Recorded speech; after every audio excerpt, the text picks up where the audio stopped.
The week before Christmas. The final week before the Christmas holidays arrived, and classes had grown unusually chaotic. Not because students were counting down to Christmas.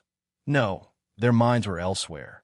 All eyes were on the Snowball Arena, which had recently been downsized by half and turned into the most competitive playground on campus. Now, you had to fight for a chance to play there.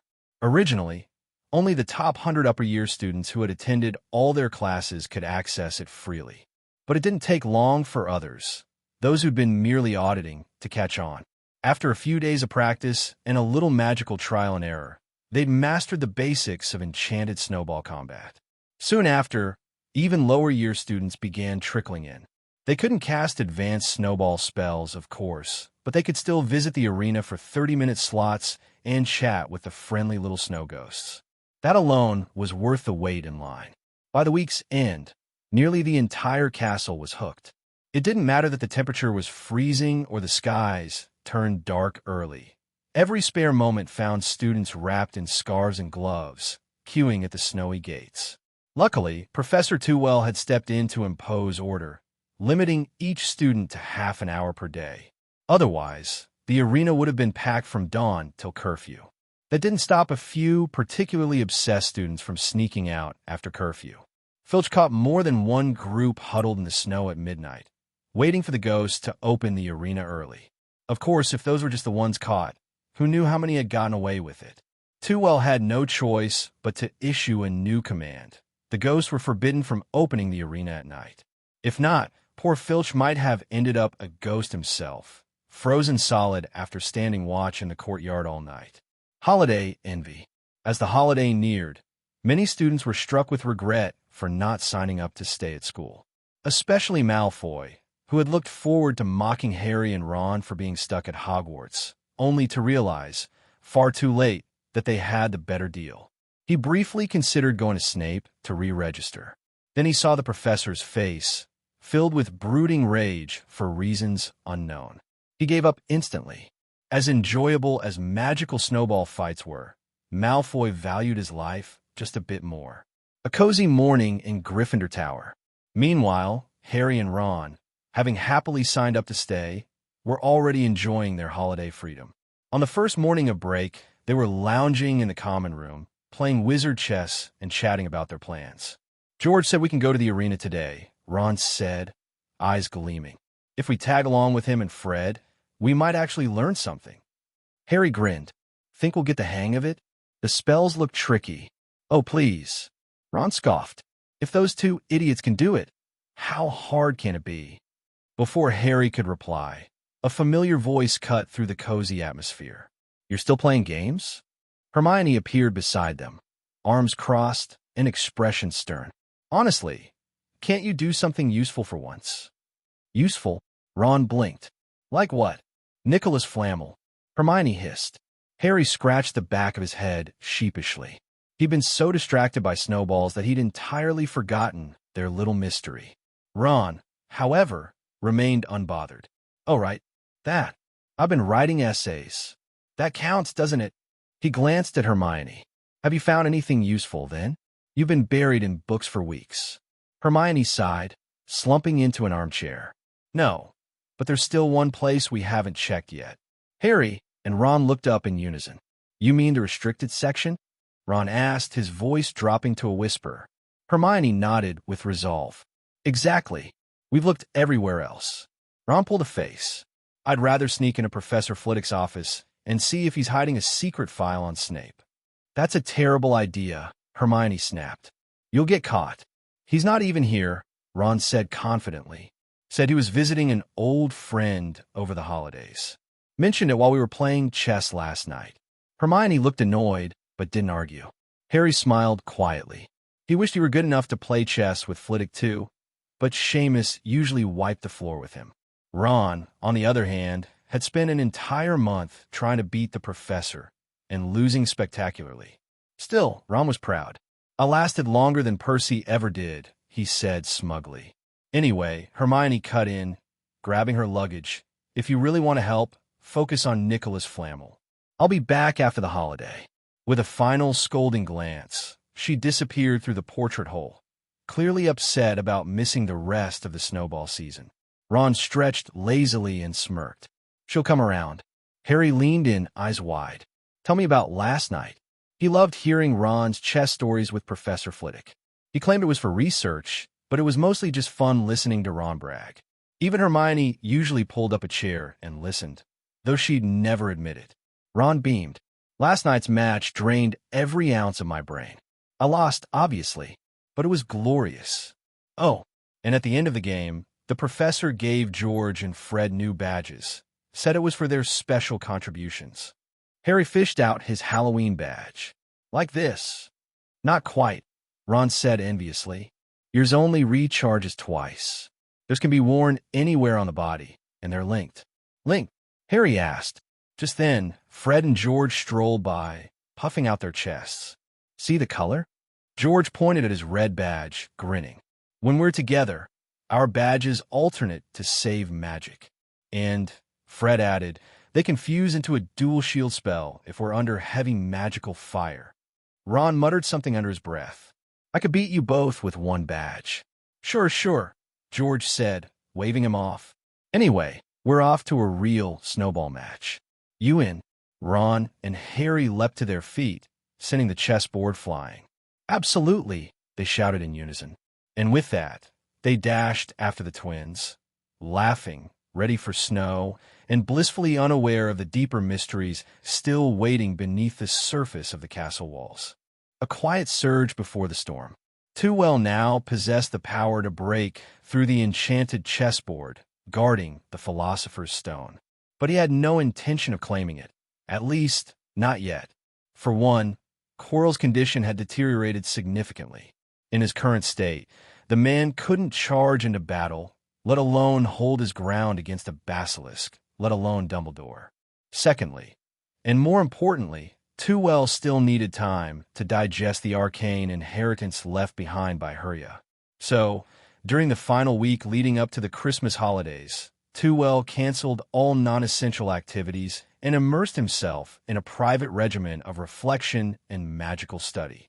Deep within the silence of his chambers, he replayed every memory of the Forbidden Forest encounter, combing through its layered meanings, re-evaluating his instincts, and refining the surging magical power within him.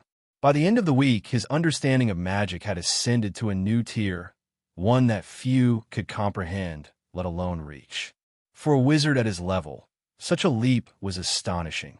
Now, spells that once required careful preparation, like the Crushing Curse, designed to compress a target's body into oblivion, could be cast with but a flick of his wand.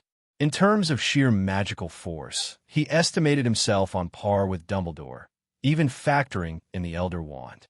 But raw power was not everything. He still made time for his weekly transfiguration sessions with the headmaster. After all, the true gulf between them lay not in energy, but in philosophy. Magic, unlike a sword or firearm, wasn't defined solely by its destructive force. It thrived on nuance, intent, and the strange, unpredictable effects tied to emotion and thought. That, above all, was the real battlefield. A silent thanks went out to Voldemort for pushing him to evolve. The stone on the table. On the first day of the holiday, Tewell remained at Hogwarts. While other students boarded carriages for home, he made his way to the headmaster's office as scheduled. Dumbledore was already waiting, seated behind his polished desk, twiddling something between his fingers with a knowing smile. Tewell's eyes briefly narrowed. It was the Philosopher's Stone, the real one. Its aura was unmistakable. Waves of raw vitality and rejuvenating power radiated outward, making the very air feel fresher. His fingers twitched slightly, but only for a moment before he recomposed himself. Of course, Dumbledore noticed. "Good evening, Professor Dumbledore," Tewell greeted, slipping into the chair across from him, smooth as ever. "Apologies for the delay.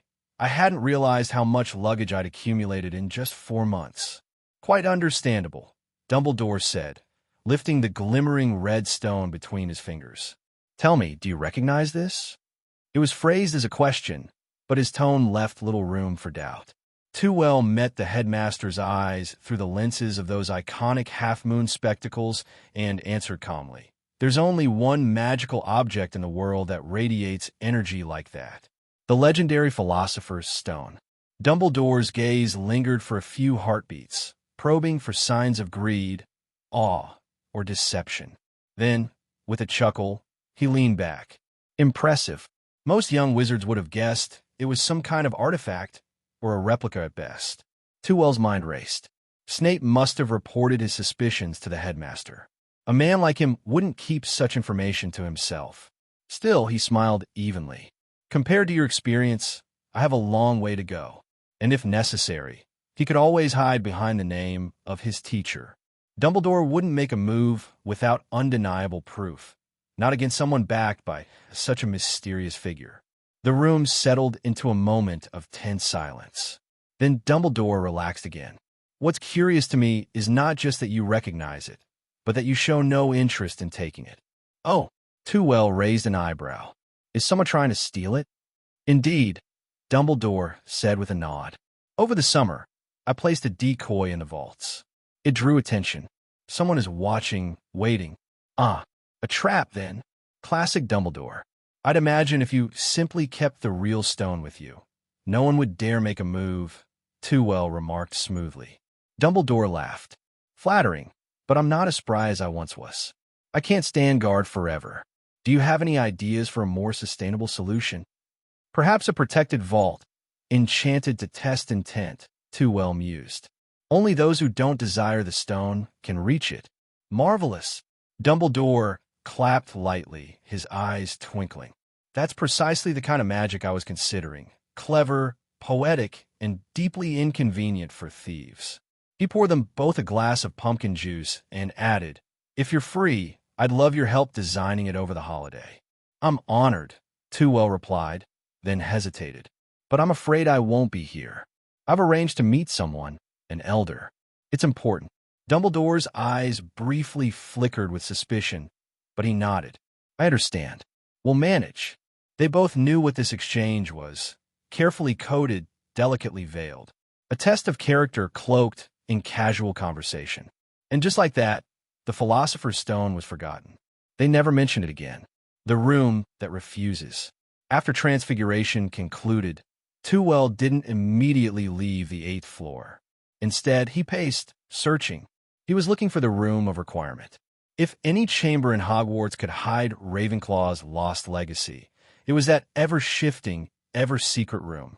But despite combing every corridor, stroking every tapestry, and annoying several portrait subjects in the process, nothing. No door. No shimmer of magic.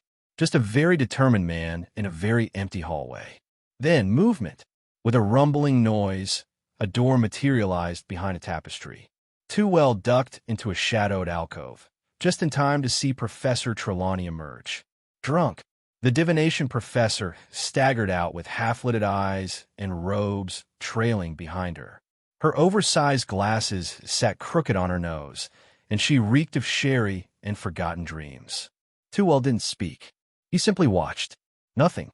Ravenclaw's library. Still nothing. Only one door remained. A lavishly decorated men's washroom. He pushed it open. Magic in the walls. Inside was a room more suited to a royal palace than a school.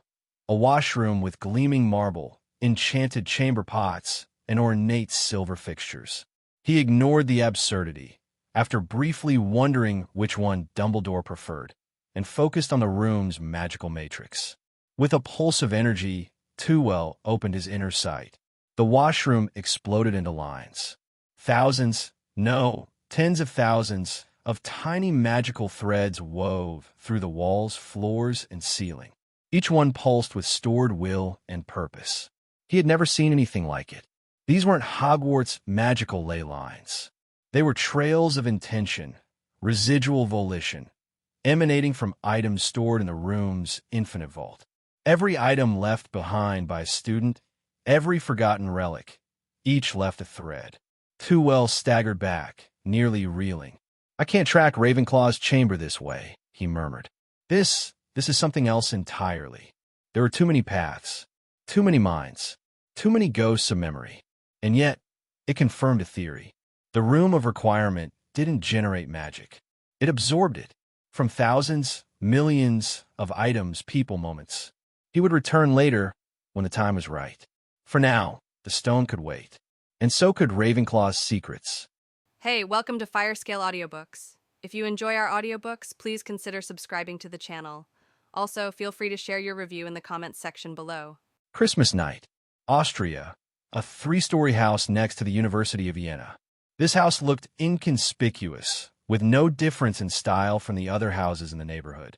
However, the snow lay perfectly on the sky-blue roof, as if one more snowflake would be too heavy and one less would be insufficient.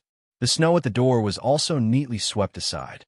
In appearance, it looked more like a set of blocks arranged by someone with OCD rather than snowflakes randomly falling from nature. This meticulous beauty hinted at the extraordinary nature of the house's owner. In the next moment, a graceful figure suddenly appeared on the deserted street. Despite the cold winter, she wore only a woolen coat outside, with what looked like a very thin lady's suit inside. The dark red clothes perfectly matched her slender and graceful figure, giving her a smart and elegant air that didn't match her age. Above her swan-like neck was a soft and delicate face, with black hair pinned up, making her look more like a traditional Eastern woman than a Slavic descendant. Cynthia Vasilka, the name of this elegant young lady. She chuckled as she looked at the snow, as smooth as if it had been smoothed out with a shovel. "Where do Muggles get off being like this?" she muttered helplessly. "Your teacher really doesn't make things easy." Then she strode forward at an unhurried pace. Clack, clack, clack. The sound of her high heels on the street was very slight, like her sudden appearance, unnoticed by anyone. But as she approached the house, with the ringing of bells, the door automatically opened as if sensing her presence, revealing the dim corridor inside. Cynthia was not surprised by this and walked in familiarly. There was a sense of familiarity, as if she had come home. Even though the lights in the house were not on, she could still accurately find her way to the kitchen. Throwing her coat onto a chair, she skillfully turned on the kitchen light and cheerfully took out the food she had specially prepared for tonight. Roast turkey, roast chicken, steak, and various vegetables, along with the indispensable assortment of rich desserts and candies. "I went to a lot of trouble for you, knowing how much you love sweets," a hoary voice teased. Cynthia replied without turning her head, "This isn't for you, and you'd better not devour it all like last time." The old man shrugged indifferently, preoccupied with inspecting the sweets. "Oh, my favorite lemon bonbons," he said as he picked up a candy and popped it into his mouth. "But first, let me thank you on behalf of Tewell." Hearing this name, Cynthia finally turned around, watching helplessly as the old man tasted each dessert. His once frail body had gradually become stronger over the past few years of care, barely supporting the dark green pajamas he wore. However, the passage of time had left too many indelible marks on his face. Only his eyes remained calm and composed. The man who had hidden his past seemed unsurprised by anything.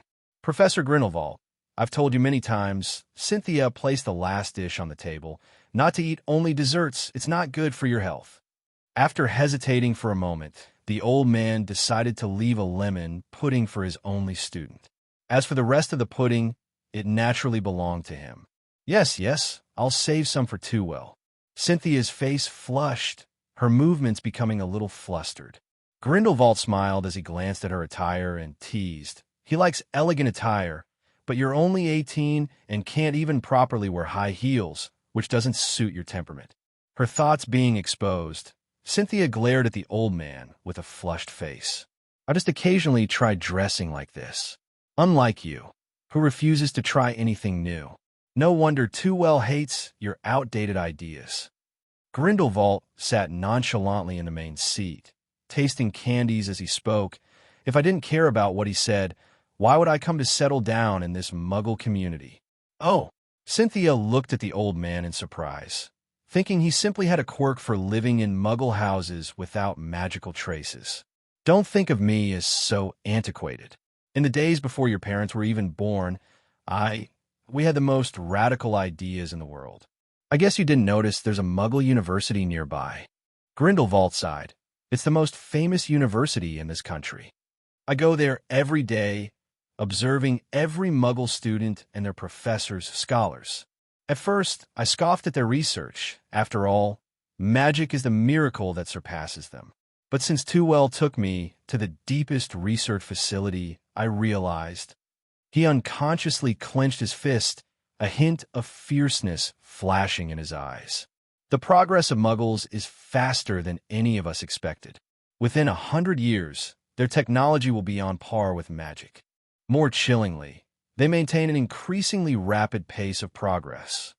Cynthia was not surprised by this speech, or rather, she had long admired Tewell for similar sentiments. So she emphasized, Tewell anticipated it.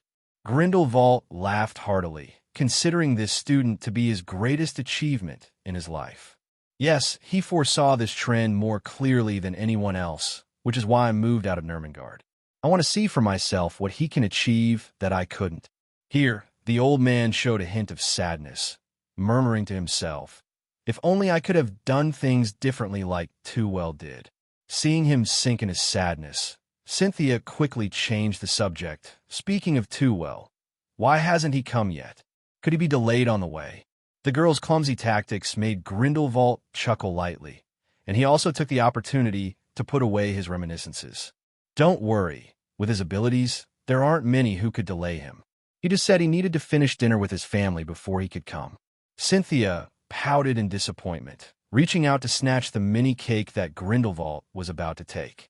We'll wait for Tewell to come before eating. She had put a lot of effort into tonight's dinner, most of it for Tewell, and she couldn't let it be eaten casually like this, even if it was Tewell's teacher.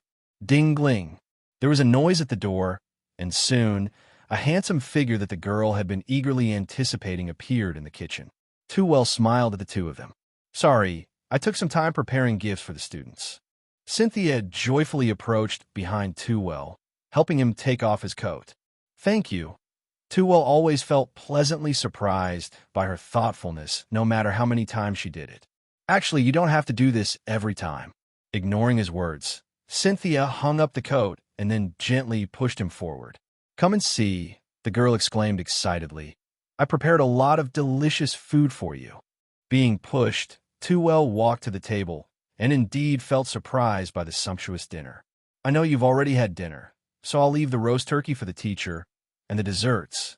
Why is there only one serving of pudding left? Cynthia immediately turned her gaze to the primary suspect. Don't just stand there. Grindelwald pretended not to hear and waved to Tewell. Are you enjoying being a professor now? Even preparing gifts for students? Tewell laughed and pulled the sulking girl to sit down before facing the teacher. We played a game, and I promised to give Christmas gifts to the winners. Placing the last pudding in front of him, Cynthia eagerly asked, what game was it? Grindelwald also looked interested. Thank you. Tewell introduced the game to them. It's actually a simple snowball fight game, mainly to cultivate students' understanding of advanced magic. After all, it's better to start early. Grindelwald looked enlightened. It was he who taught Tewell like this.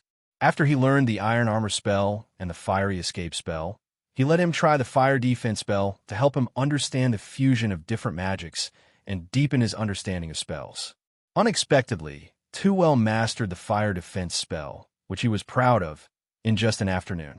It was the first time he strongly realized that Tewell was not just a lucky kid who stumbled into Nurmengard, but the heir given by the heavens. Are you planning to cultivate your confidence from Hogwarts students? Not necessarily. The combat ability of Hogwarts students is weaker than that of Durmstrang, but they are more focused on other magics. Tewell tasted the pudding, the rich lemon scent blooming in his mouth, causing his eyes to squint slightly, showing a very satisfied expression. Grindelwald remained non-committal. He was good at dark magic and transfiguration, but he didn't discriminate against white magic, especially since he had been defeated by someone using white magic. Cynthia was very happy, not only because of Tewell's satisfaction with the pudding, but also because of his attention to white magic. Since they met in the first year, Tewell has been studying various magics, among which the most were extremely eerie dark magic. Even at Durmstrang, no student dared to study such extreme dark magic in the first year. Thinking of this, Cynthia angrily glared at a certain former senior who was expelled last semester because he studied dark magic that was too evil. If you don't teach Tewell those dark magic, I'll make lemon-flavored desserts for you every day. Oh, by the way, Tewell suddenly said, I found some students there with interesting characteristics. Some have weak willpower due to memory loss, and some have weak connections in their willpower because they are twins. These people's souls are very interesting, and studying them can help me. Clang. What happened? Nothing, just a slip of the hand. Cynthia quickly picked up her knife and fork. Grindelwald looked pleased as he talked about soul research. This student could be said to have surpassed him long ago. As for evil, wasn't it just right for him? Hogwarts students are relatively more numerous, and they are more accommodating. I think you can achieve a subtle influence through Muggle-born students.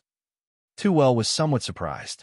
The teacher had always had a natural disdain for Muggles, but now he was suggesting such a thing. Your idea is excellent. I also think we need to win over the middle ground between Muggles and Wizards. They will be our biggest supporters. It's you, Grindelwald said with a relieved smile. This era will eventually belong to you, Tewell. Not just you, Cynthia emphasized earnestly, Tewell and me. After saying that, everyone laughed joyfully and then continued to enjoy the sumptuous dinner. To be honest, Cynthia's cooking skills were not on par with Tewell's father, but they were much better than his mother's. Thinking of the remora fish soup he had before coming here, his desire to taste the cake diminished. What's wrong? Does it not suit your taste? Cynthia asked with concern. No, Tewell replied with a smile. It's just that considering there are so many dishes here, I guess I'll have to wait until Christmas to finish them all. Cynthia raised her eyebrows excitedly. Why not rest here tonight? I can help you tidy up the room. Before Tewell could answer, she flew upstairs like a diligent little bee. Your holiday shouldn't be short. Why not stay here and chat with me? Grindelwald also suggested. Of course, Tewell respectfully agreed. Besides, I have some questions I want to ask the teacher. Oh, the old man unexpectedly set down his knife and fork. Since last year, Tewell hadn't had any questions to ask him. What question could stump you? Tell me. Let's study it together. It's about a soul. If I give it life force and help it build a body, how can I fully control it? A body built with life force? Grindelwald pondered for a moment. Such a body relies heavily on continuous life force supply. Can't you control him by controlling the source of life? He's quite adept at absorbing life force himself. Once released, he can find wizards to supply him with life force on his own. Grindelwald realized what kind of soul Tewell was talking about.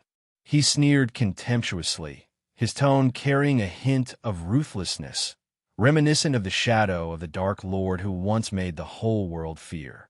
You know about unbreakable vows, right? Bind his soul in a similar way. Destroy him if he goes against your will. I remember this method causes significant damage to the soul, right? Tewell hesitated for a moment. He had learned from the teacher how to imprint souls on living people, but that was for living beings. He didn't dare to guarantee that doing the same to an unprotected soul wouldn't lead to accidents. Grindelwald didn't care at all, even disdainfully saying, "Didn't you say that powerful idiot had several souls? Just use whichever one survives." After chatting about Voldemort for a while, Tewell and Grindelwald realized that Cynthia hadn't come down yet. Does it take this long to tidy up a room? Cynthia may not be a house elf, but it shouldn't take her half a day to clean up. Grindelwald also seemed puzzled. Why don't you go check on her? Tewell immediately set down his knife and fork. Although Cynthia's abilities were not on par with his, she still ranked second at Durmstrang. So, he felt a bit worried, even though she should be able to handle herself, even in danger. The lights on the second floor weren't on. Only faint moonlight seeped through the windows. But as he approached the last step of the stairs, he faintly heard a sound. Someone was crying in the room. Cynthia? He forcefully pushed open the door, and Tewell zoomed into the room with a quick light ball, clearly seeing the scene inside. Cynthia was kneeling at the door, sobbing, holding a wand, her whole body trembling. And sprawled on the carpet with limbs outstretched was Tewell himself. But this version of him had a deathly pale face, with congealed blood at the corners of his mouth, indicating that he was dead. The next moment, Cynthia sniffled and waved the wand towards him. Jest. Jest. Tewell became lively, standing in front of her, wearing a grand suit and holding a bouquet of roses. I'm sorry. She simply waved the wand again, and he turned into a wisp of black smoke, dissipated in the room. Along with the disappearance, so did Tewell's luminescent charm, and the room dimmed again. Only with the aid of the moonlight from outside, Cynthia's vulnerable side could barely be seen. It was the first time Tewell had seen her like this. Usually, Cynthia always maintained a confident demeanor, even in the face of great difficulties. Of course, with her strength and talent, there usually weren't any obstacles she couldn't overcome. Tewell looked around and then helped Cynthia up. Even the most beautiful girl looks unattractive when her face is full of tears and snot, he thought. Slurp. The snot didn't get sucked up. Amused by the adorable sight of the girl, Tewell shook his head with a light chuckle. In the dim room, Cynthia could only see a silhouette of Tewell, but in her eyes, this silhouette became clearer and clearer. Because Tewell was silently approaching her, getting closer and closer, until she could feel his breath and a faint scent emanating from him. Boom! The girl's back gently hit the wall. Cynthia's heartbeat quickened, especially when Tewell propped his left hand against the wall, leaning towards her face. Her heart felt like it was about to leap out of her throat. Let's do something that can only be done with the lights off, Tewell whispered softly in her ear. Do what?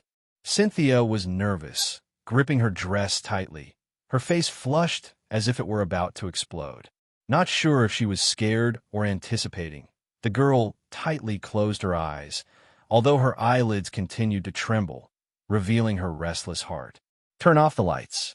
Tewell chuckled lightly, pressing the switch on the wall. With a click, the entire room lit up. He then turned around to observe the room. The design is very rustic, with only simple bedding and furniture, but it's sufficient. For him, intricacy and luxury aren't necessities. Cynthia finally came to her senses, wiped away the tears from her face, blushing as she walked over to Tewell, hesitantly asking, "Was I very embarrassing just now?" "Of course not. On the contrary, I appreciate your concern." Tewell waved his wand, erasing all traces of magic in the room. "I remember this is a Muggle house. How could there be traces of Borgin here?" Getting back to business, Cynthia regained her usual competence. "Actually, this used to be an old wizard's house, but with his passing, all the protective magic in this room gradually dissipated, and it was eventually bought by a Muggle family.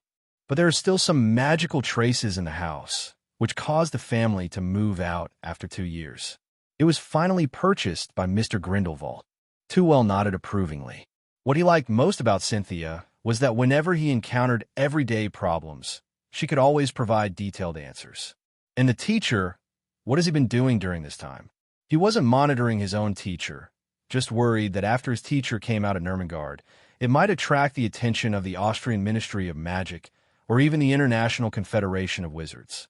Although Nurmengard was almost like a forgotten place, his teacher's existence still made some old wizards quite wary of the name Grindelwald. After all, his teacher didn't just rule over Europe with his mouth shut back in the day. Recalling the past 6 months, Cynthia quickly but clearly said, "He's been pretending to be a normal Muggle old man." At first, he made some faux pas due to being unfamiliar, but by the second day, he could greet and chat with Muggles smoothly. According to Mr. Grindelwald, during the day, he would wander around nearby schools to understand Muggles' technological thoughts. At night, he basically stayed in his room.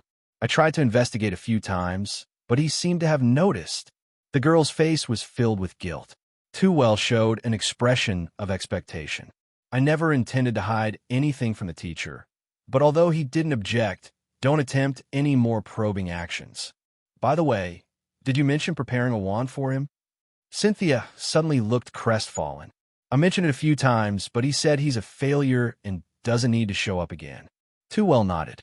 He still hoped the teacher could step forward at the right time to help him deal with some troubles. But he didn't expect that the failures of the past had almost closed his teacher's heart, showing that sometimes it takes the person involved to resolve the situation. However, who that person is and who should take action is uncertain. Maybe convincing Dumbledore in the future would also require the teacher to step in. You've worked hard during this time.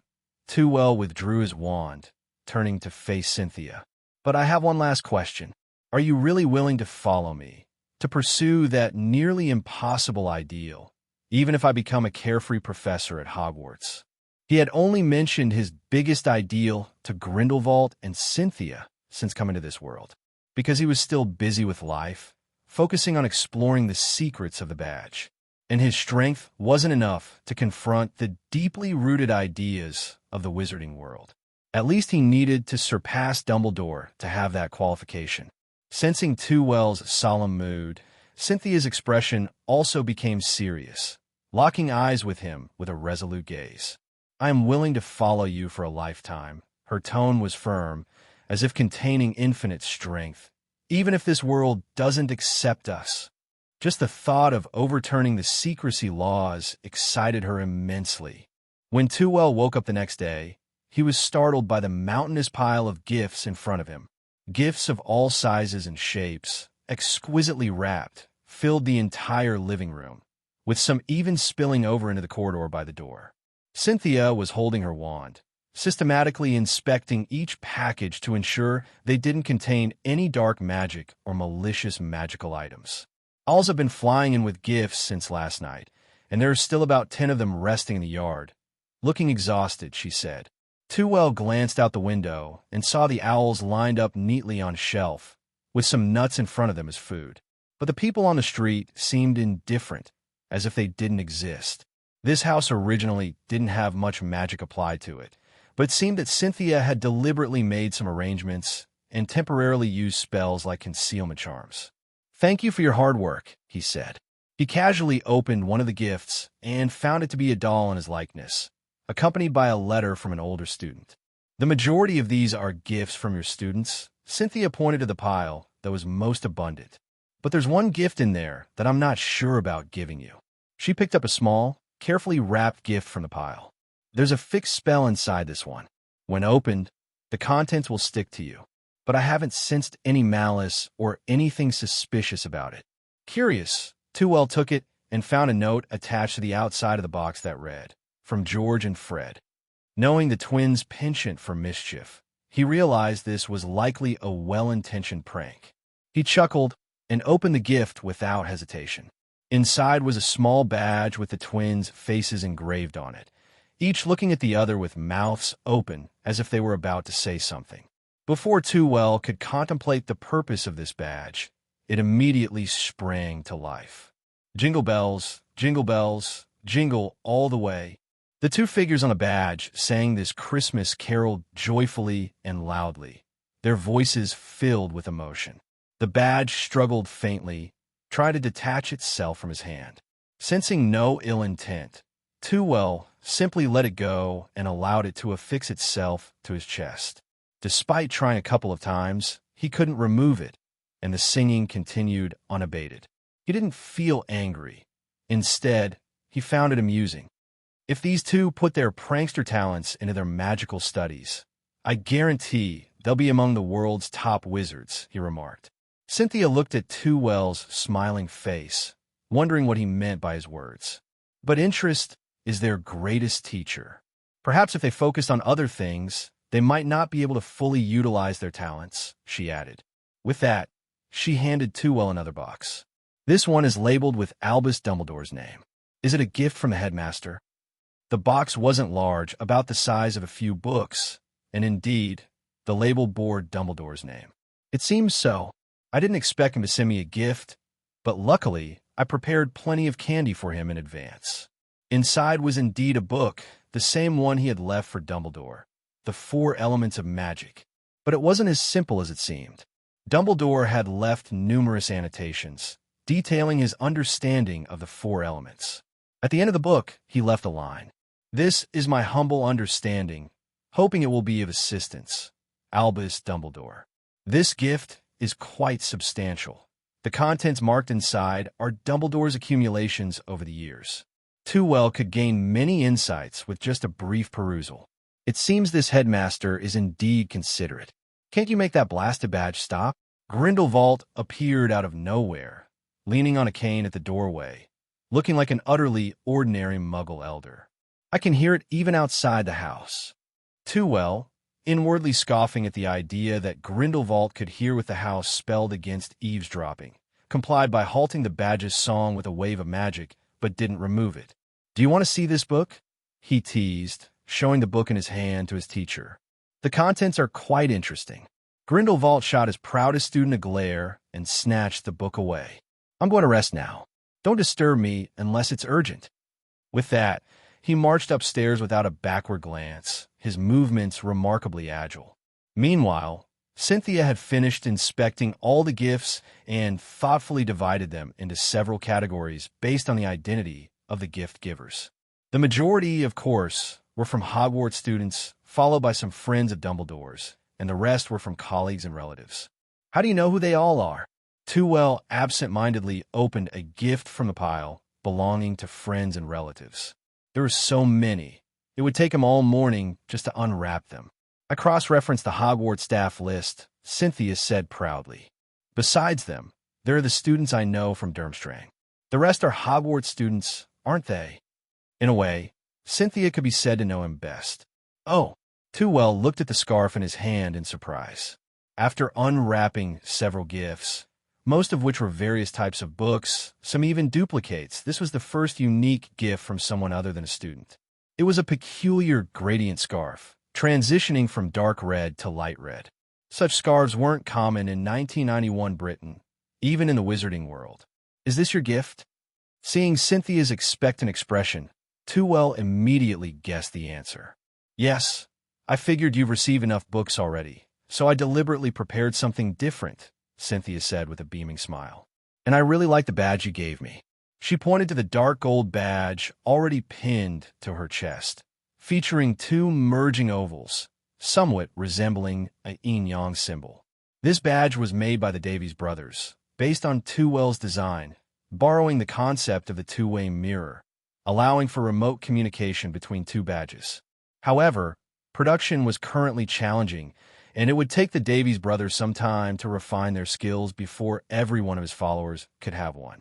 Tewell casually draped the scarf around himself, instantly appearing more refined. A very nice gift indeed.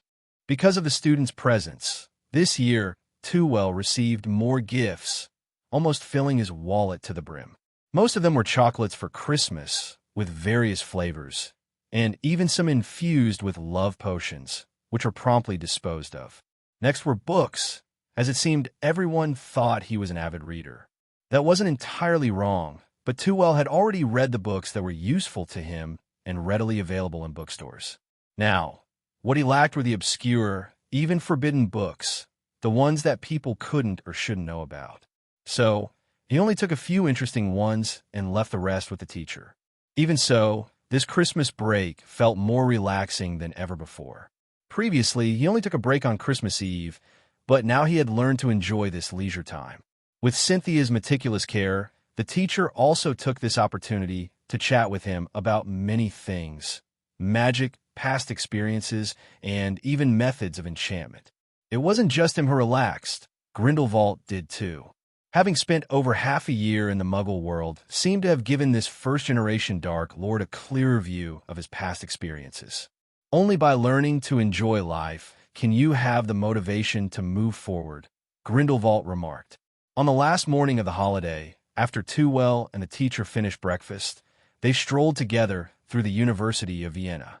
Since it was Christmas, there weren't many students around. Most of the people walking there were professors. That person who just passed by researches astrophysics. He often shows me star charts that I can't understand. Honestly, I can't even tell that they're star charts, Grindelwald remarked, referring to a hurried, contemplative old man. Modern star charts were indeed quite different from what wizards described, or rather, they operated on different levels. Wizards studied only the celestial bodies within the solar system and the objective laws governing these planets. But the issue was that Muggles, with the help of various instruments, had long surpassed the solar system and begun exploring the secrets of the universe. Every time Tewell walked in the Muggle world, he couldn't help but marvel at Muggle progress. He also vividly remembered what the Muggle world would develop into in 20 years. For wizards, that would be akin to another kind of magic altogether. The overall progress of the magical world is too slow, and the efficiency is too low. In just a few years, wizards will realize that learning magic is not as useful as learning science. At least the latter can help you survive in a broader world. Tewell sighed. If given a choice, if this were the world 20 years from now, he wouldn't be interested in becoming a wizard compared to integrating into Muggle society. After all, what fun is being a wizard if you can't read novels, especially ones where you can send small gifts to authors or nudge them for updates? That person studies philosophy. Grindelwald suddenly pointed to a distant, bookish old professor. He once said something quite reasonable. The development of things is a spiral ascent. So, you don't need to be too anxious. Just slow down appropriately. Prepare yourself adequately before taking action. After all, you have plenty of time now, don't you? Tewell smiled faintly. They had discussed the issue of the curse last night, and the teacher was amazed to learn about his encounter with Helga's will at Hogwarts. Of course, after the surprise came more joy for the weakening of the curse. So, I need your help, Tewell said. I'm just an old man who wants a rest. Grindelwald asked in confusion. How can I help you? Of course, it's about targeting Headmaster Dumbledore. You don't want us to fight each other to the death, do you? Let's talk about it later. The old man's expression darkened, shaking his head gently. Seeing this, Tewell didn't dare say anything more. The knots in their hearts had to be resolved by themselves. It wasn't something a junior like him could meddle in. So, are you planning to stay here all the time? He asked casually.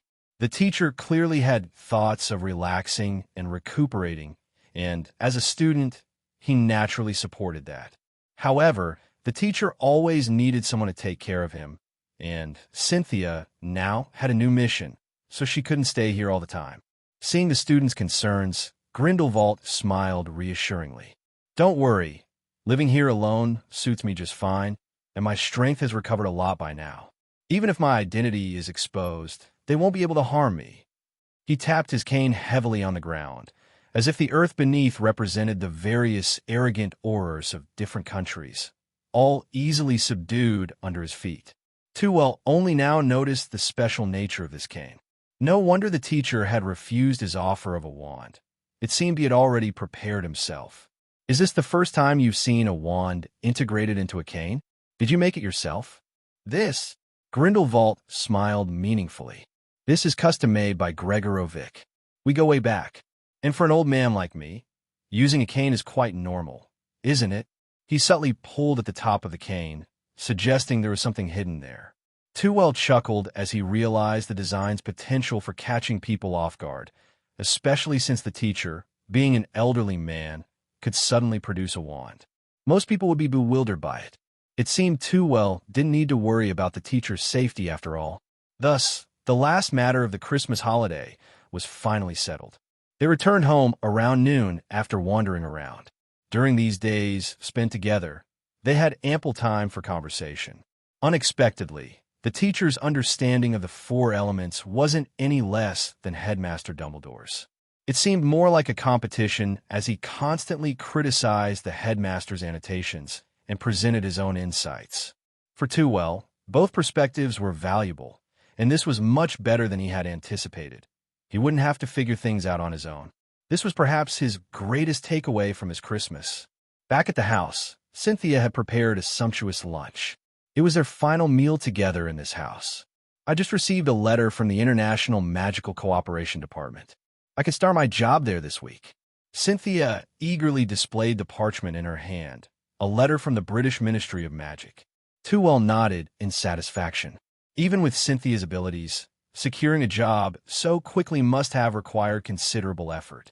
In that case, I'll leave it to you to stay there. It was a department responsible for communication between the British Ministry of Magic and foreign counterparts, including various magical ministries around the world. Crucially, it also housed the British branch of the International Confederation of Wizards, the institution responsible for enforcing the International Statute of Secrecy. After lunch, Tewell bid farewell to Grindelwald and left the house where he had stayed for over a week. Cynthia headed to the Ministry of Magic, while he returned to Hogwarts to continue his teaching duties. As the Christmas holiday came to an end, the students on vacation gradually returned, and the castle became lively once again. Most students were making the most of the last bit of holiday time, playing in the snowball fights. But then, a piece of news spread throughout the school in an instant. Famous Harry Potter from Gryffindor and his Weasley companions were found staying up late at night, attempting to break into a professor's office. They were caught by the professor's protective magic and trapped all night long. Finally, they were naturally caught by the early rising Professor McGonagall, and each of them was harshly docked 50 points, greatly reducing Gryffindor's hard-earned score. And the professor whose office they nearly broke in happened to be the highly esteemed Professor Tewell. Tewell glanced oddly at his office door. The protective magic he had placed there had been undone by Professor McGonagall. Otherwise, they wouldn't have been able to leave. "I found them this morning, frozen all night, shivering here," McGonagall said helplessly.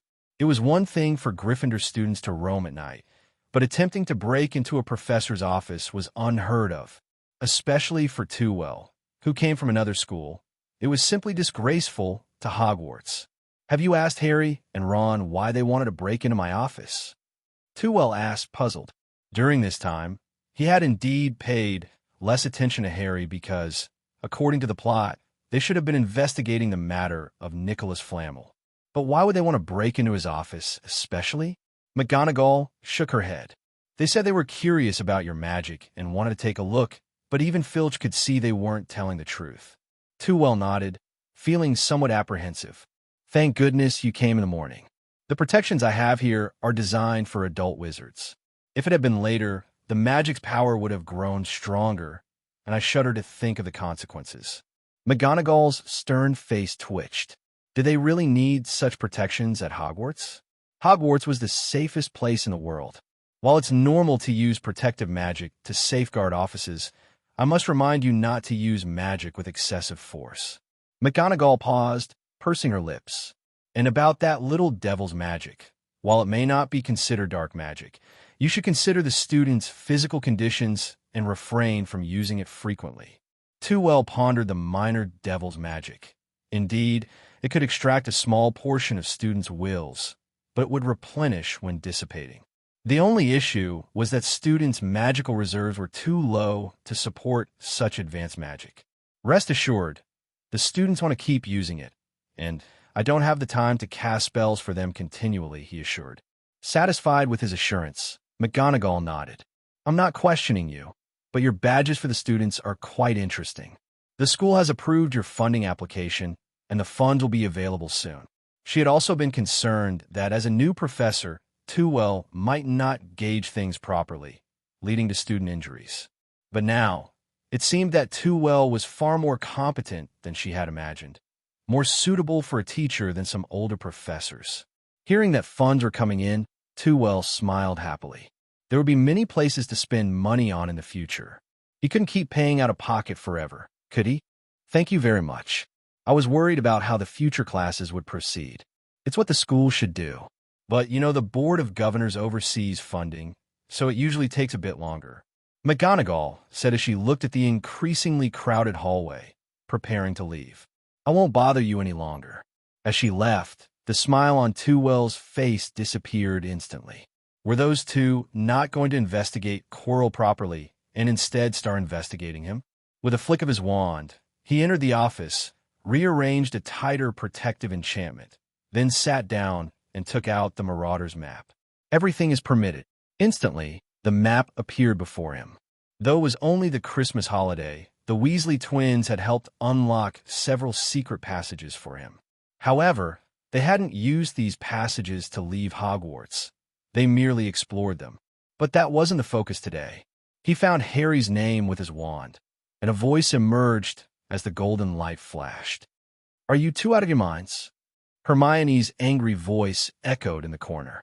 Harry and Ron shrank back, exchanging timid glances. Hermione's anger didn't subside because of their cowardly behavior. Instead, it intensified.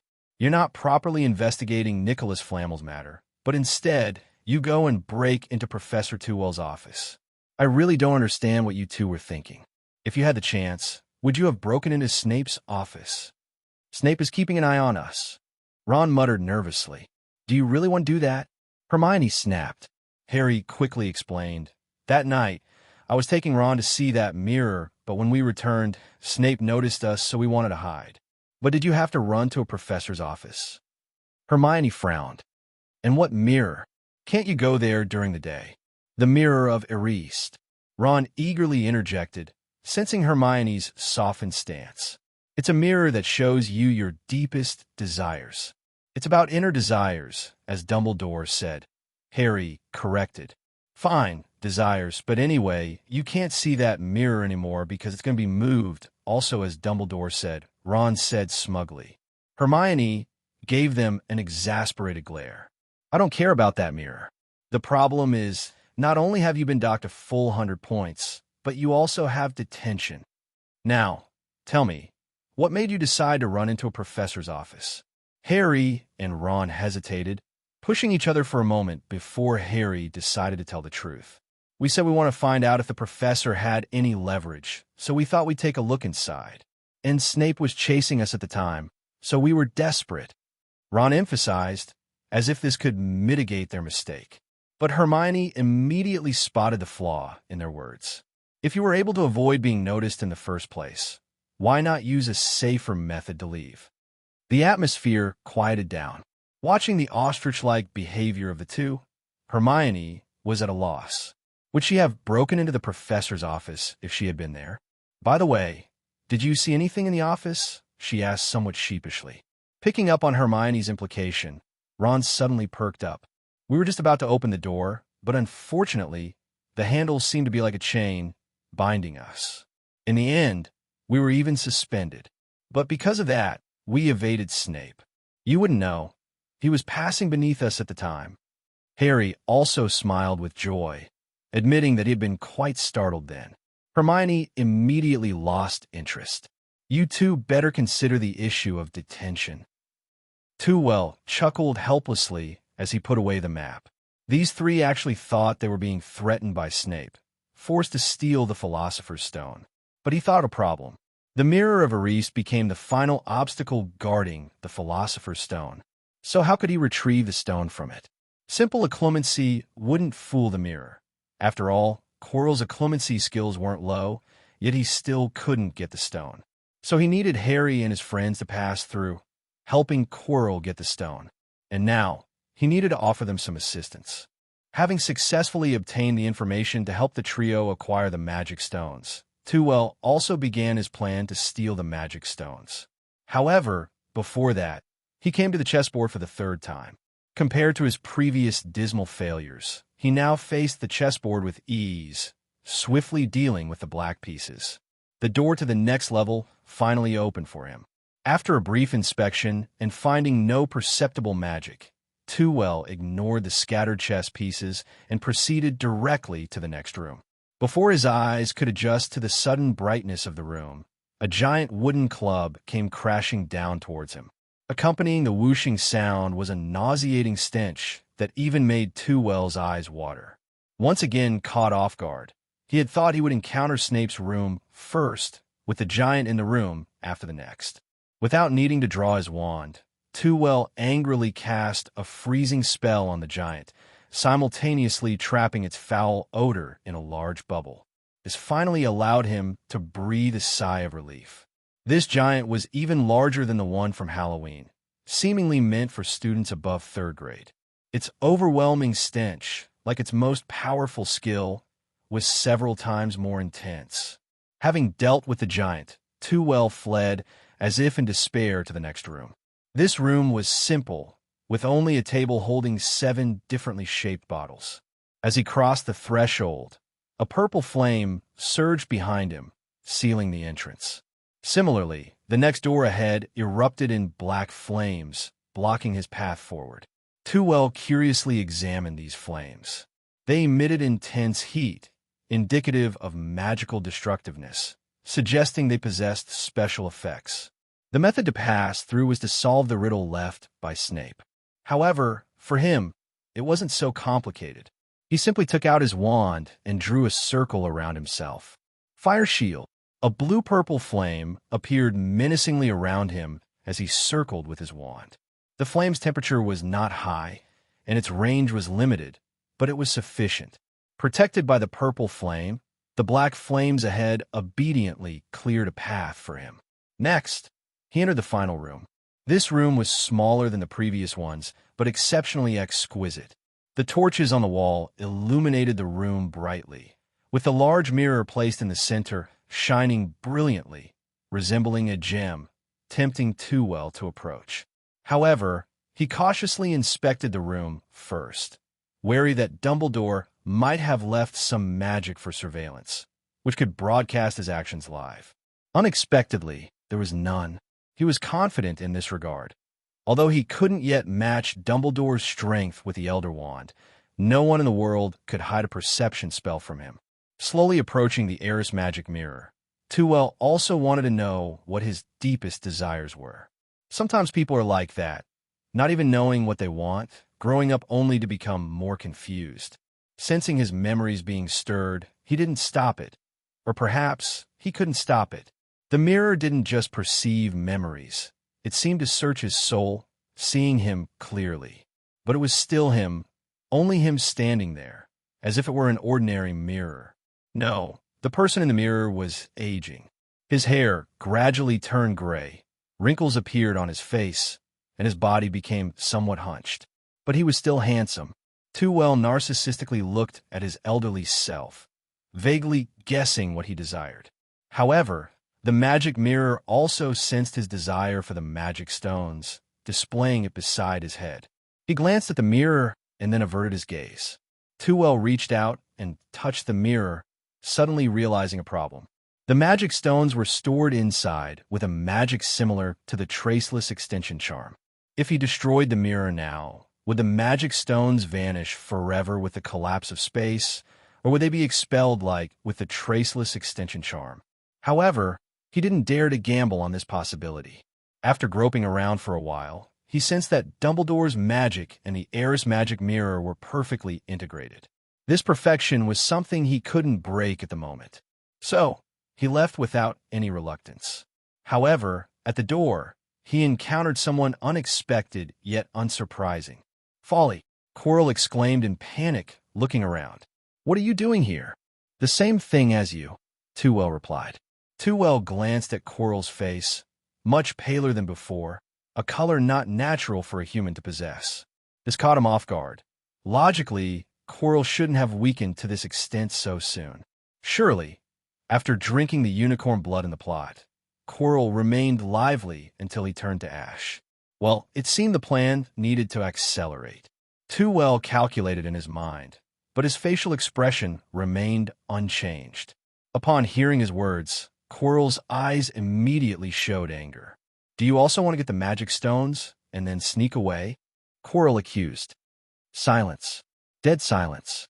Tewell didn't know how to face Quirrell's accusation. Was this person influenced by Voldemort? Or had he truly lost his mind? Cough. Quirrell realized he misspoke and quickly corrected. "I already know Snape's arrangement. Now, I'm just waiting for your—" "Don't speak." Tewell silenced Quirrell with a glance. Before they could hide, another figure hastily arrived at the corner. Just from the elegant hair, he recognized who it was. Is Professor Snape so free? Tewell took the initiative this time. Running outside so late, planning to lose weight. Snape's face twitched. With a murderous gaze, he stared at Tewell, took a deep breath, and spoke slowly. "Better than you two, wandering around the fourth-floor corridor so late at night. I doubt the three-headed dog inside would appreciate your presence here." His eyes moved back and forth between Quirrell and Tewell, seemingly trying to discern something different from their faces. However, the moment Snape appeared, Quirrell returned to his usual nervous state, his eyes darting around, as if wondering what was wrong with Snape. Tewell, on the other hand, returned a playful glance. He was sure he hadn't triggered any perception magic inside, but he was also certain Snape didn't just randomly appear before them at night out of boredom. So, were there means inside that he didn't know of? Oh, so there's a three-headed dog inside. Tewell pretended to discover, exaggeratedly. I didn't know. Aren't you afraid students might wander in here? Such dangerous things placed here. Why would students be interested in what's inside? Snape retorted, How would I know? Tewell smiled. Perhaps there might be disobedient students who sneak in. You know, some students at Hogwarts like adventures. Snape's face darkened. Are you threatening me? Tewell still wore a smile and walked up to Snape, patting his arm lightly. How could I be threatening you? Just reminding you to pay more attention to the safety of the students. With that, Tewell glanced at the reasonably convincing Quirrell behind him and left first. Staying up so late at night, truly sickening. Changed. Professor Fawley has changed. This is the biggest thought for students in 3rd grade and below. The professor still looks gentle and polite, but hidden beneath that handsome face is an evil heart. Since returning from Christmas, Fawley successfully launched an advanced version of the light ball game in 3 grades, earning unanimous praise from students. Of course, the difficulty varies by grade. In the 3rd grade, only 2 squares are correct each time from the 2nd grade and 6 in the 1st grade. These correct squares not only light up, but also show different levels of magical fluctuations, making it easier for students to identify correctness or mistakes through intuition without constantly looking down. The only thing unchanged is the invisible trap that instantly appears when guessing the wrong square. It's okay to get caught once, as it only lasts for a second, similar to being pinched by hand, but can't stand multiple times. The student's ankles start to hurt after being pinched 5 or 6 times, and they swell up after more than 10 times. Especially as their feet hurt more, the number of mistakes increases, and so does the number of times they get caught, completely falling into a vicious cycle. Most crucially, Professor's chocolate is still so effective. Eat a piece, and by the next class, their ankles are completely fine. Of course, their complaints are seen as showing off by older students. After experiencing the classes before Christmas, they love Professor Fawley even more. During the Christmas reunion, students from wizarding families took the opportunity to ask their parents and relatives about the professor's magic, and they all praised the snowball game highly and gave the professor excellent reviews. Especially for most adult wizards, being able to temporarily suspend magic, let alone integrate it, is not something they can easily achieve. This made the students realize the value of that class, which is likely the most valuable course they can learn at school, unless the professor can give them another class. It is said that Harry and Ron are now hated by the entire school because they actually tried to break into Professor Fawley's office.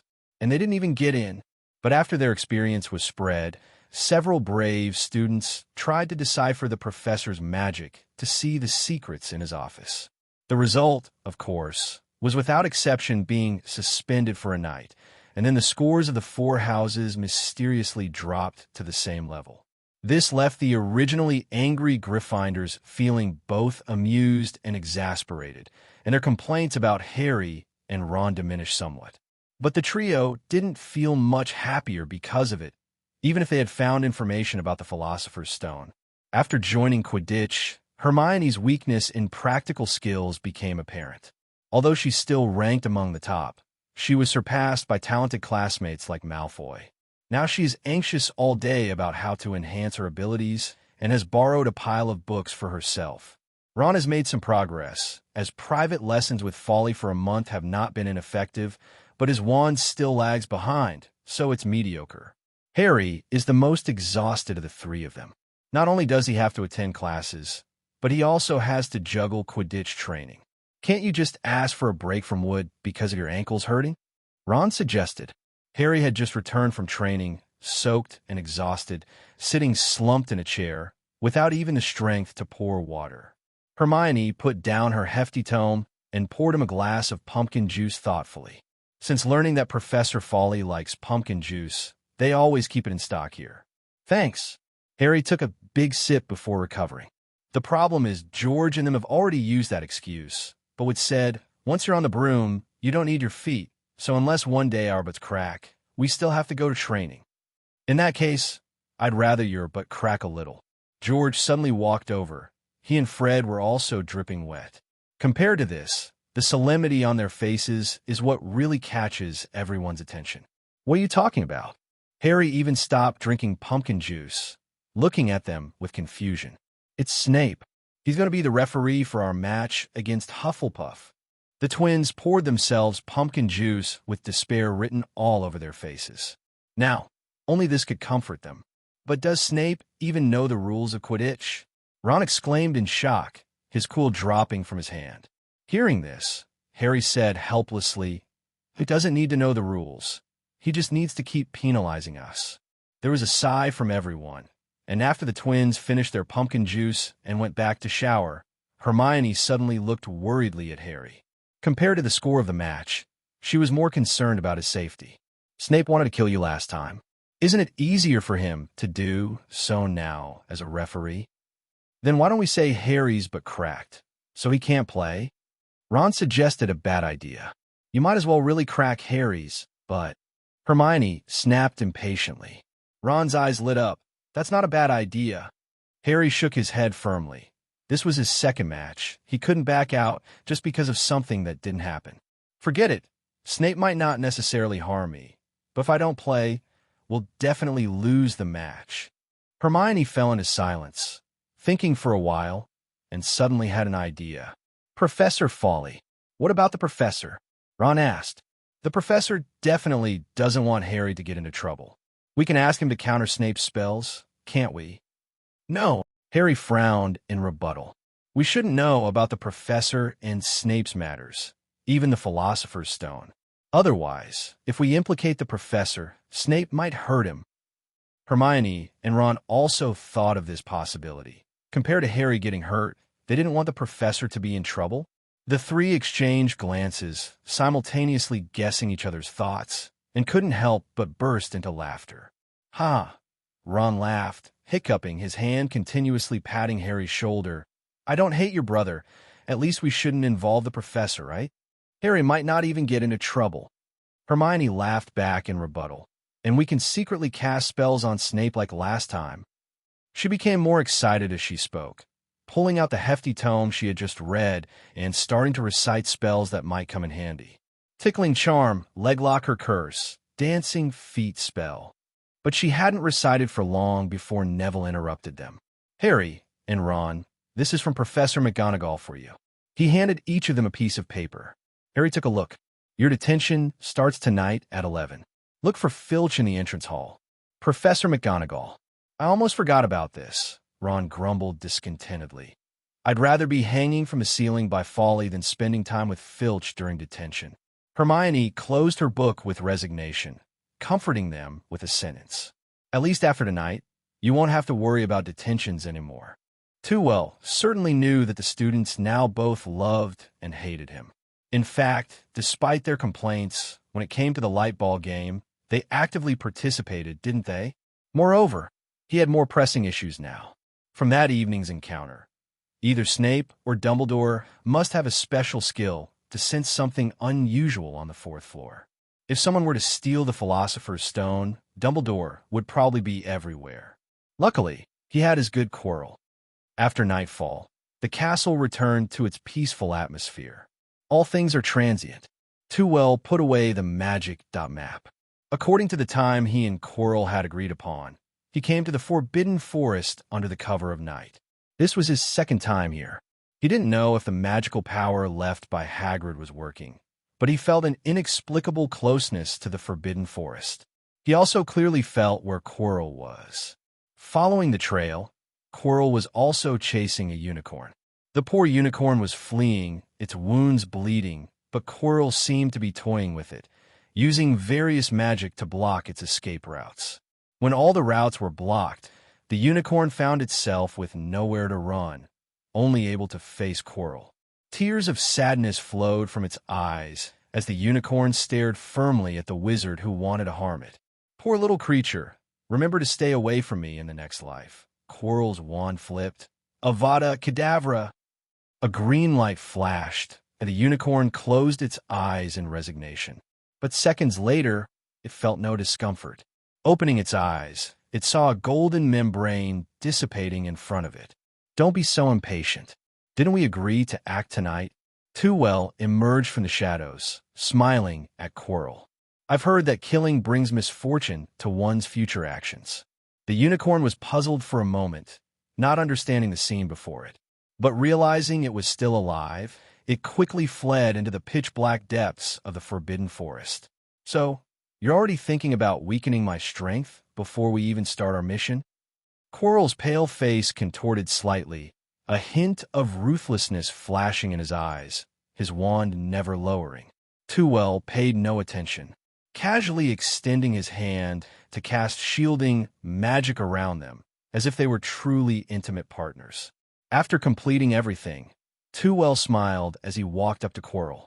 It seems your master is quite harsh on you, forcing you to extract unicorn blood every day to prolong his life, he said, holding his hands in front of him to show he meant no harm. Don't worry, let's discuss tonight's plan instead. Quirrell's eyes twitched, staring at him for a while before darkly saying, 10 minutes ago, Dumbledore received a letter from the Ministry of Magic and left Hogwarts. Very good. What about the other professors in the castle? Isn't that your responsibility? Sorry, it's just a bad habit of mine after being a professor for so long, always asking questions. Tewell smirked. I will personally stay here, pretending to harm Harry Potter, who is in solitary confinement tonight, causing a commotion. Then everyone's attention will be in the Forbidden Forest. Now, it was Quirrell's turn to nod in satisfaction. Good. After obtaining the Philosopher's Stone, we'll use the secret passage to go to Hogsmeade and leave here far away. Yes, far away. The two of them laughed insincerely. Little did they know, behind a nearby tree, Harry and Ron were pale with fear, not daring to make sound. They trembled, mouths opening, but no words came out until the two left. Only then did they dare to exhale.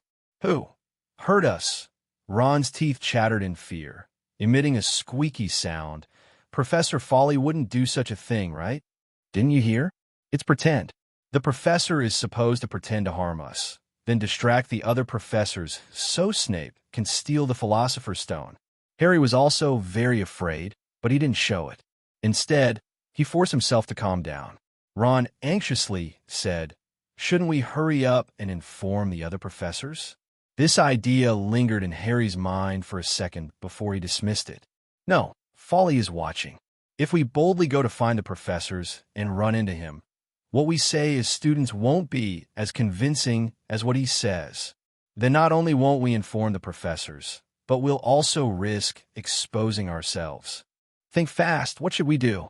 It would be great if Hermione were here now. She's so smart. She'll definitely come up with a good idea. He paced anxiously in circles, continuously tapping his head with his hand, as if this could knock out a good solution. Unexpectedly, it was Ron who calmed down at this moment. He tapped Harry on the shoulder expressionlessly. Then why don't we just go directly to find Hermione? The two stared at each other. Embarrassed for a second, they didn't say anything and just ran back the way they came with their heads down. Not long after they left the Forbidden Forest, there was a loud bang behind them, like a thunderclap. Though they didn't see any flames, both Harry and Ron's hearts trembled with fear. It must be the professors starting their move. We must act quickly. The more it came to this, the calmer Harry felt in his heart. Infected by his composure, Ron also nodded firmly. For some reason, they didn't encounter anyone along the way. Not even curious students, let alone professors. But they didn't have time to think about it. Hurrying back to the common room, they heard another deafening noise from the Forbidden Forest, causing the castle to tremble.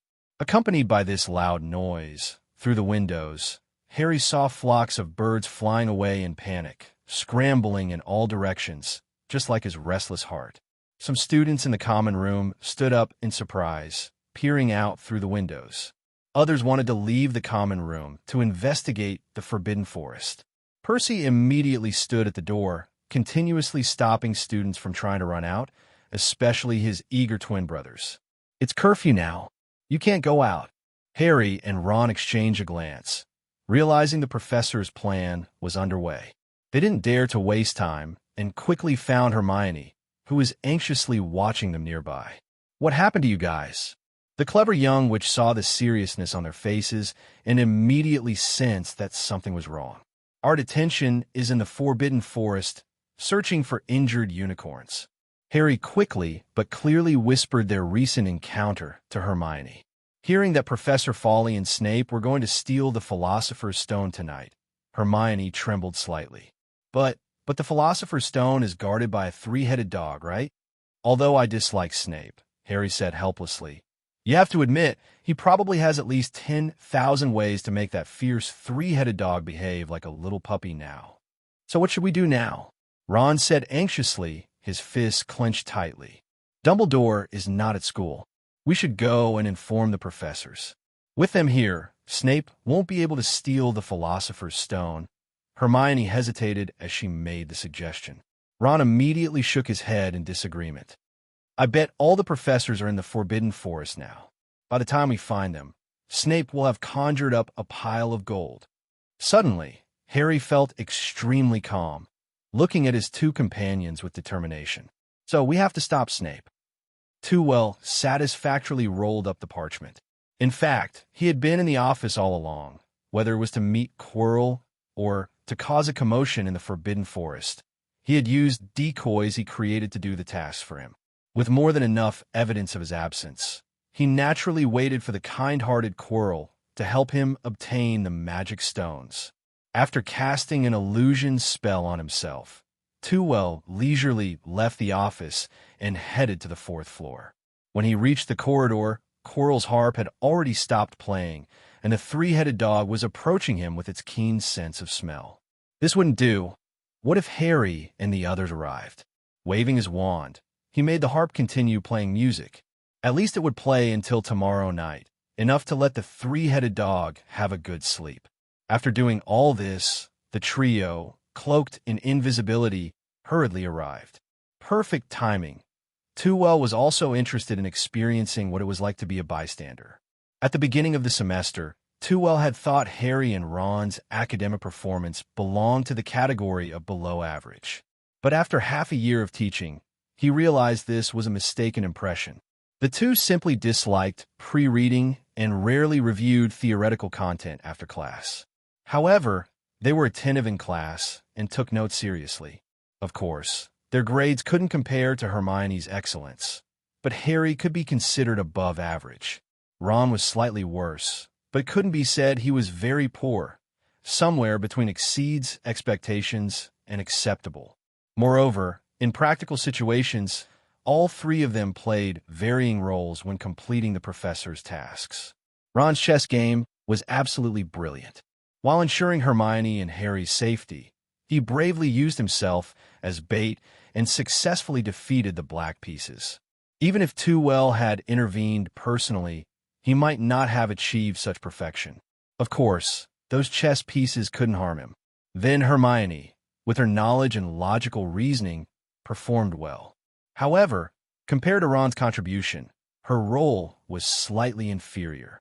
Arriving at the last room, Harry tightly gripped the potion for progress and took a deep breath. Return to Ron's side and take him out to find Hagrid to deliver the letter to Dumbledore. If you encounter other professors, even Professor Fawley, tell them too, okay? But are you going to face Snape alone? Hermione worriedly grabbed Harry's arm.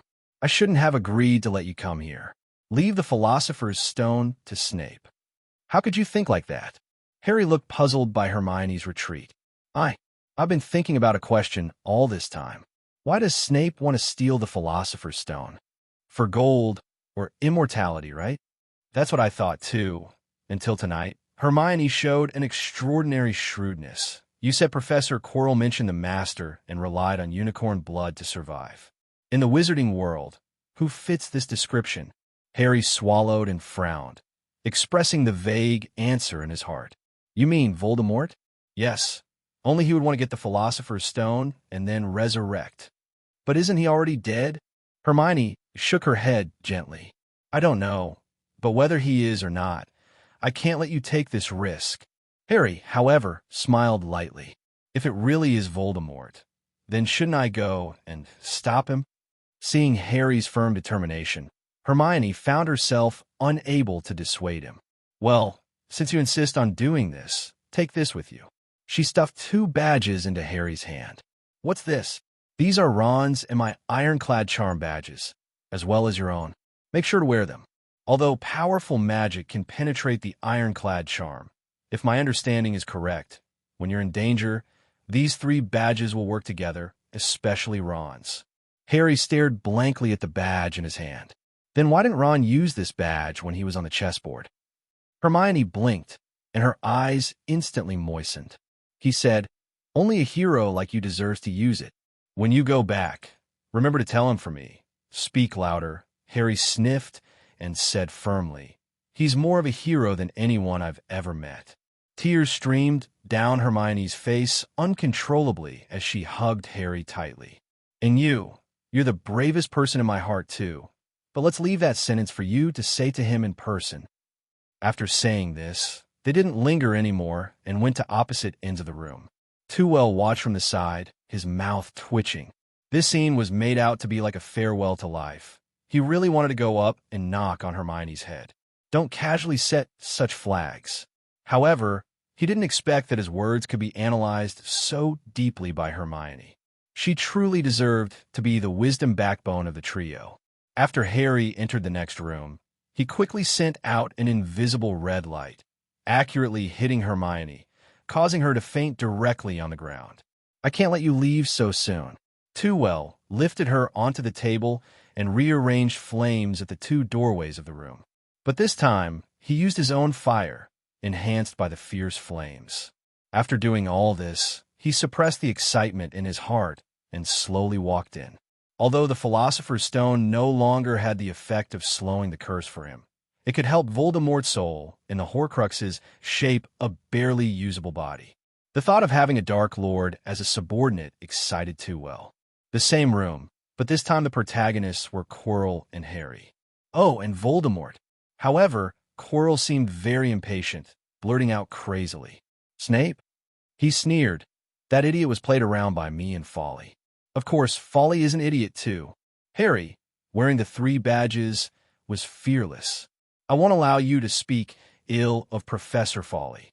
Ah, I didn't expect him to have a little fanboy. Quirrell sneered, squinting at Harry before turning to the erased mirror. But he can't come to save you now. On the contrary, if it weren't for his help, I wouldn't have reached here so easily. But he said this mirror is where the Philosopher's Stone is stored. But he didn't tell me how to get it. I can see the Philosopher's Stone in my hand, but it's inside the mirror. Damn it, I didn't get it, and neither will he. Quirrell muttered to himself, feeling frantic as he searched on the mirror surface. His expression became more and more agitated. According to the plan, he should have obtained the Philosopher's Stone by now, then left Hogwarts through the secret passage, and disappeared with his master. If this dragged on any longer, Dumbledore might return, let alone Tewell. Use that boy. A faint voice came from his head. Harry suddenly felt chills all over his body, as if he realized where Voldemort mentioned by Hermione was. But his body was uncontrollably pulled in front of Quirrell, in front of the mirror. Look at the mirror, tell me. Where's the Philosopher's Stone? Quirrell glared fiercely at Harry, sparks flying from his wand due to his impatience. I don't know. Harry felt a sinking feeling in his pocket, and his heart sank too. I only saw us winning the House Cup, and Professor Fawley was encouraging me, saying I did well. He's lying. Voldemort suddenly shouted. The Philosopher's Stone is in his pocket. Just kill him. Tewell's face changed instantly. But by the time he drew his wand, it was too late. Quirrell was too close to Harry. Avada Kedavra! The green light was upon Harry in an instant. Facing the green light, Harry froze, as if he was paralyzed, only able to watch helplessly as the green light pierced through the sudden appearance of the first and second layers of his shield charms. Then ding! It hit the last layer of golden film before dissipating altogether. Just a little reminder. Ordinary shield charms can't block unforgivable curses, only extremely powerful ones can. So everyone, don't try to resist the killing curse casually. Oh, Quirrell only noticed the 3 badges Harry was wearing now. After enduring such an attack, one of the badges was notably dimmer, while the other 2 were also dimmed to varying degrees. Fawley's got quite a few tricks up his sleeve, but just a few badges won't save you. Quirrell sneered at Harry, his wand in hand relentlessly releasing another killing curse.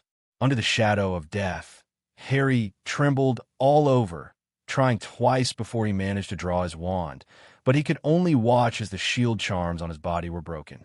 Expelliarmus. Quirrell curiously felt the pressure coming from all directions. It wasn't strong, but it slowed down his movements, making his wand swings slightly delayed. It seems Fawley taught you a lot of good stuff. Professor is a million times better than you. Suddenly, a red light flashed from Harry's wand, accurately hitting Quirrell's eyes. It was quite effective. Quirrell's eyes flickered for a moment, immediately covering them and groaning in pain. Unfortunately, it was only a flash. Reducto. The stairs beneath them were instantly blasted apart. Harry, who had intended to take the opportunity to escape, was thrown away by the force of the blast. Harry was dazed by the impact, flying high in the air, and it was a while before he came to his senses. Why am I floating in the air? He looked puzzled at the ground several feet away. Then he slowly drifted towards the direction of the door, where Professor Fawley, hands clasped in front of him, was smiling at him. You did great. Leave the rest to me. Harry's face lit up, but before he could speak, he passed out and drifted out slowly. Meanwhile, Tewell took out the Philosopher's Stone from his pocket and put it into his own. Quirrell didn't stop him, but watched Tewell approach with a smile on his face, as if he was out for a stroll. Why bother? We're villains. We should have some bottom line, Tewell said earnestly. The Philosopher's Stone is in his pocket. You can just take it. Bottom line, Quirrell sneered. My bottom line is my master's command. Hearing this, Tewell couldn't help but show a meaningful smile, leaving Quirrell puzzled. All this talk about masters easily gives people the wrong idea about your peculiar relationship. He frowned, pondering for a moment, but couldn't understand the meaning behind Tewell's words. Enough talk. Hand over the Philosopher's Stone, or you'll die in place of that brat. The smile on Tewell's face disappeared instantly. No extra movement in his body, but it brought immense pressure to Quirrell. Are you sure? I'm sure. Unexpectedly, it wasn't Quirrell who said this, but Voldemort at the back of his head. Masa! Before Quirrell could finish his sentence, his face seemed to melt, twisting continuously, and he screamed in agony, curling up on the ground. Tewell's heart trembled at the sound. Soon, Quirrell's screams ceased, and he stood up again. But at this point, he couldn't be called Quirrell anymore. Tewell scrutinized the face of Quirrell, on which it seemed like another face was superimposed, overlapping on the same head. So, you've been draining Quirrell's life force all this time just to take over his body today? Tewell asked. Quirrell, or rather Voldemort by now, grinned widely, his mouth moving involuntarily, as if adjusting to this new face and body. Quirrell was always meant to die. Giving him a chance to sacrifice himself for me, isn't that nice? Voldemort spread his hands, the wand held casually in his right hand. The question is, what are you doing all this for? Tewell observed Voldemort's current body, which was quite dissonant, with skin even showing signs of peeling. Killing me to steal the Philosopher's Stone? But Quirrell's body won't hold for much longer, and when it collapses, you still won't be able to take the stone with you. No, ever since I realized Dumbledore was constantly monitoring this place, I knew that neither you nor Quirrell would be able to take the Philosopher's Stone, Voldemort said smugly. Tewell's expression turned serious. In his plan, he feared Dumbledore the most. I bet you don't even know what Dumbledore released here. Voldemort pointed at the surrounding torches. He doesn't need to set up detection spells. Just by using the characteristic of the magic torches lighting up when people approach, he can monitor this room, Voldemort explained proudly. Tewell suddenly understood, even feeling a bit helpless as he chuckled. Truly worthy of Dumbledore. always able to utilize things others didn't notice and achieve incredible effects. In a way, he had reached a state of being back to basics. So why don't you run away now and wait to be caught by Dumbledore? Voldemort shrugged playfully, or rather smiled, though for him, it was a playful expression. Anyway, I can't die. So you should be the one worried, right? What do you mean? I've done so much just for you, Tewell Fawley. Voldemort walked up to Tewell, eyeing him admiringly. I've never seen a young man as talented as you. Join me. And with your help, not only can I easily come back to life, but I can also easily kill all the resistors and create an era that belongs only to us. He became more and more excited as he spoke, but his pale face showed no trace of color, looking extremely eerie. Tewell's inner self remained unmoved, even finding it amusing. But you've wasted so much of my time. How am I supposed to escape when I encounter Dumbledore later? With so many students in the school, we can always catch one or two. When the time comes, we'll just run however we want, Voldemort said nonchalantly. Tewell sighed disappointedly. Years of wandering haven't taught you that you should learn to use more sophisticated methods? Voldemort was taken aback for a moment, blinking blankly. Why bother with more sophisticated methods? You see, that's the difference between you and me. I've never deigned to use these despicable means because I'm far smarter than you. Tewell shook his head in mock disappointment. Realizing he had been mocked, Voldemort narrowed his eyes slightly. Then let this despicable person teach you a lesson. Really? Destroy if you can't obtain? Tewell taunted. That's my plan, Voldemort said, taking a step back to create some distance for spellcasting. If you don't join, then I'll delay you and destroy you with Dumbledore's help. You call this a sophisticated method? Tewell chuckled. Finishing his words, Voldemort even made a mock bow. Tewell chuckled as he watched him, giving a flawless bow in return, saying, "But how long can you delay me like this?" Before he could steady himself, Voldemort sent a killing curse flying towards him, but Tewell easily dodged it. In response, he sent 3 consecutive killing curses.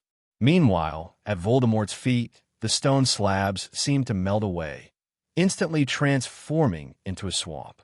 In a careless moment, Voldemort's feet sank into the ground, but with a wave of his wand, 3 black snakes flew out in front of him, blocking the killing curse.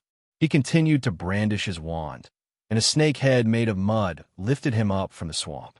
However, the next moment, this snake head was shattered by Tewell, splattering Voldemort with mud. "Sorry about that, making you look so bedraggled," Voldemort said, glancing at the mud stains on himself. Although it wasn't his body, he, who was always so proud, had never endured such humiliation. "I only intended to delay you a bit, didn't expect you to..." Snap! He raised his wand to block Tewell's curse. "Even my students know that when fighting, you shouldn't talk too much. Hasn't your teacher taught you these things?" Even as he spoke, Tewell didn't stop his magical onslaught against Voldemort. "You bastard!" Voldemort retaliated with a killing curse, his face flushing slightly with anger, looking even more sinister. Tewell calmly blocked it. "Be more elegant, Tom. This is a rare duel that can teach you a lot. How dare you?" Voldemort hated someone's mouth for the first time, more than the curses being hurled at him. When in battle, don't let your emotions control you. Calmness is your greatest weapon. That's a little lesson from Professor Fawley, just for you. Go to hell, you bastard. Dismissing his idea of stalling, Voldemort summoned all his remaining life, force, and magic, waving his wand. The broken walls in the room, shattered by spells, split open, and various large and small fragments were swept together. In an instant, a tornado made of mud took shape, rushing towards Tewell with a roaring sound. Boom! The earth tornado struck where Tewell was standing, and the swirling smoke spread outward, obscuring Voldemort's view of the situation inside. After a moment, all the smoke seemed to be sucked together by a giant vacuum cleaner. Just a reminder, size doesn't always correlate with power. In fact, it can often lead to magical dispersion, which isn't advantageous in a one-on-one fight. Tewell's voice echoed as his figure emerged. He raised his wand towards the tornado overhead. Also, refrain from using magic that pollutes the environment. Look at all the PM 2.5 levels skyrocketing here. As he finished speaking, the tornado, like a gentle autumn breeze, blew towards Voldemort. But the wind's range was too vast, and in this place where he couldn't apparate, he couldn't escape, only helplessly watching as the tornado engulfed him. The dust instantly covered him, cutting into every inch of his skin like blades, slicing his body into pieces. What was even more terrifying was that although this wasn't his body, Voldemort could still feel the pain from the soul level. Feeling torn apart, he desperately fled from the shattered body of Quirrell, forming a wisp of black smoke flying towards the exit. Behind him came Tewell's final words. Tom, please remember one last thing. Immortality of the soul doesn't mean the absence of sensation.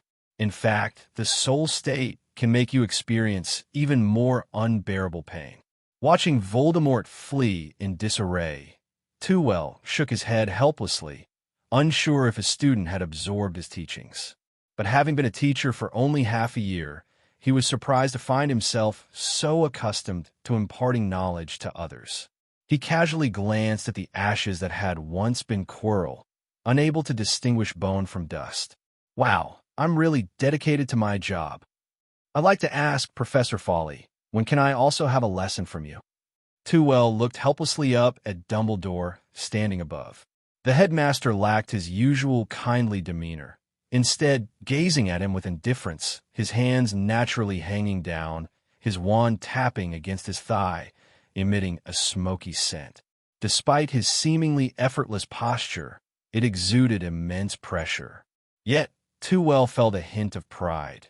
This esteemed first white wizard valued him to such an extent that he was almost ready to engage in battle directly. He calmly stowed away his wand. Not to mention he couldn't defeat Dumbledore right now. Even if he could, he shouldn't. With the same ease as when he was studying Transfiguration before, Tewell casually waved at the old man. Good evening, Headmaster Dumbledore. Then, step by step, he ascended until he stood before him. Dumbledore was less indifferent now, a hint of curiosity present, but his deep blue eyes remained locked on at Tewell's, sizing each other up. If it were elsewhere, I wouldn't mind chatting with you all night, but here, I think you owe me an explanation. Explanation? Tewell's eyes flickered. If I said I came to save Harry, to stop Quirrell and Voldemort, would you believe me? Dumbledore chuckled wryly. Believe? Of course. Harry and his friends are fine, and you killed Quirrell, drove away Voldemort. You did indeed do a great deed. Had your pocket not held the Philosopher's Stone, I would have recommended you for a Merlin Order of the Phoenix. He restrained his smile, taking a step forward, tilting his head slightly, scrutinizing Tewell with a mix of curiosity and slight disappointment. From the first day you entered the school, I've been observing you. I have high hopes for you, Tewell. As Voldemort said, your grandfather was the most talented young man I've ever seen, even more so than myself. With just 10 years, you could succeed me and become the most powerful wizard in the world. But please, don't end up like me. Dumbledore paused, taking the wrong path. That kind of mistake you can't afford to make in your lifetime. Finally, he said with great seriousness, give me the Philosopher's Stone, and I can pretend none of this ever happened. You'll still be the most popular teacher in the school. Can you do that? But to his great disappointment, Tewell gently shook his head. I must obtain this stone. He didn't finish his sentence as Dumbledore interrupted him sternly. For immortality? You're still young. You'll find eternal life is the most painful thing when you're old. Or for gold. Your family's wealth is enough for a lifetime, and with your abilities, you can earn even more. To be honest, after hearing Dumbledore's words, Tewell was quite touched. He gained another elder who cared for him, but he couldn't say it was to resurrect Voldemort's soul in the Horcrux. Thankfully, he had another secret weapon. You said I could succeed you in 10 years, but what if I don't live past 10 years? With that, he raised his right hand, his robe slowly falling with gravity, revealing the black mark on his wrist. It was small, but Dumbledore instantly caught sight of it. He deftly reached out his left hand, tightly gripping Tewell's forearm, bringing the mark before his eyes. Close enough that only a few fingers' distance separated them. Tewell could even feel the heat in Dumbledore's eyes from his intense focus. With a gentle touch, a wisp of black smoke emanated from the mark, dissipating into the air as Dumbledore's fingers moved, but the mark showed no sign of weakening, instead roiling even more fiercely from Dumbledore's touch. Tewell stirred his magic slightly, suppressing the mark once again. "Don't you cause trouble. My 50-year lifespan just got a day shorter," he grumbled inwardly, though his face maintained a polite smile. "This is a curse, an almost certain death curse." "How did you survive then?" Dumbledore asked with regret. "Studying dark magic, suppressing it, of course, with the help of my teacher primarily." Tewell's mouth curved up. He couldn't wait to see Dumbledore's expression later. Dumbledore nodded understandingly. "The curse is suppressed, but it continually erodes your life. Only magical artifacts like the Philosopher's Stone can sustain such a vast lifespan. However, I can't recall how many wizards can employ such potent dark magic. Can you tell me who your teacher is? It couldn't be Voldemort, could it?" Tewell couldn't help but grin, his eyes crinkling. "You're quite familiar with this person," he said softly, "Gellert Grindelwald." Dumbledore's face visibly stiffened, but only for a moment, his tone merely becoming more rigid. "Wasn't he imprisoned in Nurmengard?" "Staying in Nurmengard doesn't prevent a teacher from teaching me some magic or helping me deal with curses, does it? So, was it a suggestion for you to come and steal the Philosopher's Stone?" This wasn't the teacher's fault, though Grindelwald knew about Nicholas Flamel having the stone. How could he possibly know it had been transferred to Dumbledore? But the teacher did suggest Tewell to go find Nicholas Flamel, which inspired him to come to Hogwarts and carry out this series of plans. Of course not. Tewell firmly shifted the blame onto himself, defending the teacher's image. "The idea of sneaking around was my own decision." Dumbledore chuckled. "Kind? That word never belonged to Grindelwald." "It's true." Tewell looked earnestly at Dumbledore. "You can go talk to him if you don't believe me. He has really changed a lot." He didn't believe Dumbledore would go to verify. According to the occasional remarks made by the teacher, they hadn't seen each other since he was imprisoned there. Dumbledore ignored Tewell's subsequent words, glanced at him, then began to pace, contemplating for a moment. "Since the Philosopher's Stone can save your life, I can decide to give it to you. But since you're a Grindelwald student, I must ensure you haven't been influenced by dark magic or any inappropriate thoughts. Are you going to kick me out of Hogwarts?" Tewell said in surprise. "Quite the opposite. Even if you wanted to leave, you couldn't. Until I'm completely sure, you'll come to see me every week." But he didn't mention any specific restrictions for Tewell and turned to leave. Tewell was momentarily stunned. Was this going to be ideological education? He hurriedly asked, "What about the holidays? Do I have to spend them with you too?" "Holidays are meant to be holidays." Dumbledore's voice echoed from afar. The news of Harry and his friends being carried into the school hospital spread like wildfire. But what shocked the students even more was that they were injured while trying to stop Professor Quirrell and protect the school's treasure. In less than a day, there were no less than 10 speculations about the incident, among which the version involving Professor Fawley was the most widely circulated. It was said that Professor Quirrell was dissatisfied with Professor Fawley teaching so well and being far more popular among the students than him. So he conceived a peculiar idea, stealing the professor's lesson plans. And when the trio discovered Quirrell's evil plot, they bravely stepped forward, risking injury to protect the professor's lesson plans. So for a time, the students' fondness for the trio increased dramatically, and their hospital beds were filled with gifts. When Tewell came to visit, the gifts here were already too numerous to accommodate. "I just met George in the corridor, holding 3 toilet seat rings. It seems like he's going to give them to you guys." Tewell searched for a while, but couldn't find any space, so he had to distribute his small chocolate frogs to the trio one by one. Of course, he also gave Ron a new badge. "What's this?" Ron exclaimed in surprise. Tewell blinked. "This is the badge for our heroes." Hearing this, Ron's eyes slightly moistened, and he involuntarily gripped the badge tightly, the corners digging into his flesh, yet he felt no pain inside, as if there was boundless strength within. Harry grinned as he unwrapped the chocolate and shared half with Ron, resulting in Ron grinning foolishly as if infected. But compared to Harry and Ron, who were carefree and nibbling on chocolate, Hermione stared blankly at the chocolate in her hand, lost in thought. "Professor, may I ask you a question?" she suddenly said. Tewell turned to her in surprise. "What's wrong?" Hermione hesitated for a while before raising her head firmly and asking, "You're the one who really wanted to steal the Philosopher's Stone, aren't you?" Upon hearing this, Harry and Ron stopped their movements simultaneously, staring at each other in shock with chocolate-filled mouths. Tewell chuckled lightly. "How did you figure it out?" Hermione immediately outlined all her guesses. "Simply by deducing from the results, you can see many details. First of all, when you talked to Quirrell, there was no hint of coercion. Instead, it seemed like he was the one being coerced by you. He was full of fear towards you. You just used the term heroes, and in the end, you saved Harry, indicating that you could control the situation there.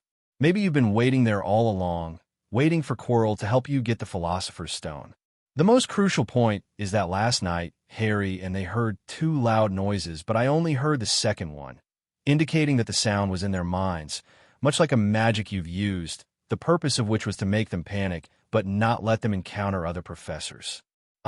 "Don't try to deny it," Hermione interrupted, her face suddenly turning red. I know every magic you've used." Tewell comfortingly patted her shoulder. "Excellent.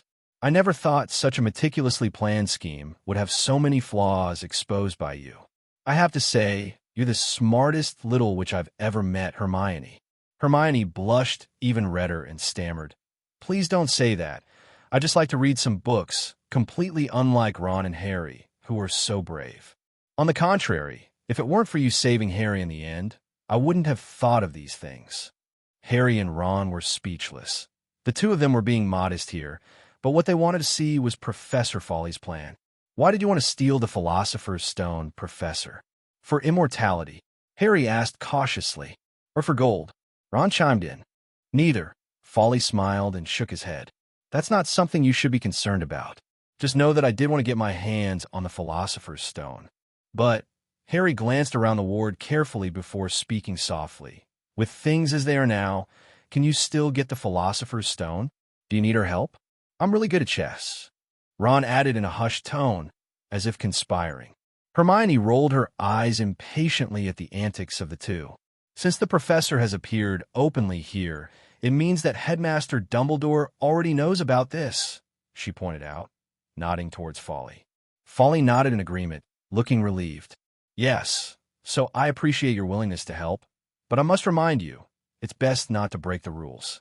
And besides, Headmaster Dumbledore has already given me the Philosopher's Stone," he said, taking out the red stone from his pocket. "No need to steal it anymore. What about Nicholas Flamel? Are you going to make the elixir of life? Or turn lead into gold?"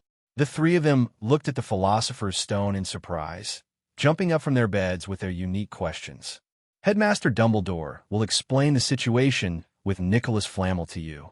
As for the Philosopher's Stone, I haven't learned how to use it, nor do I want immortality or gold. According to the feedback from the badge, even if cursed, as long as he could gather the four founders, he could live for at least 200 years. By then, he would be an old man with no teeth, tired of living." Harry and Ron lay back disappointedly, while Hermione lowered her head sadly.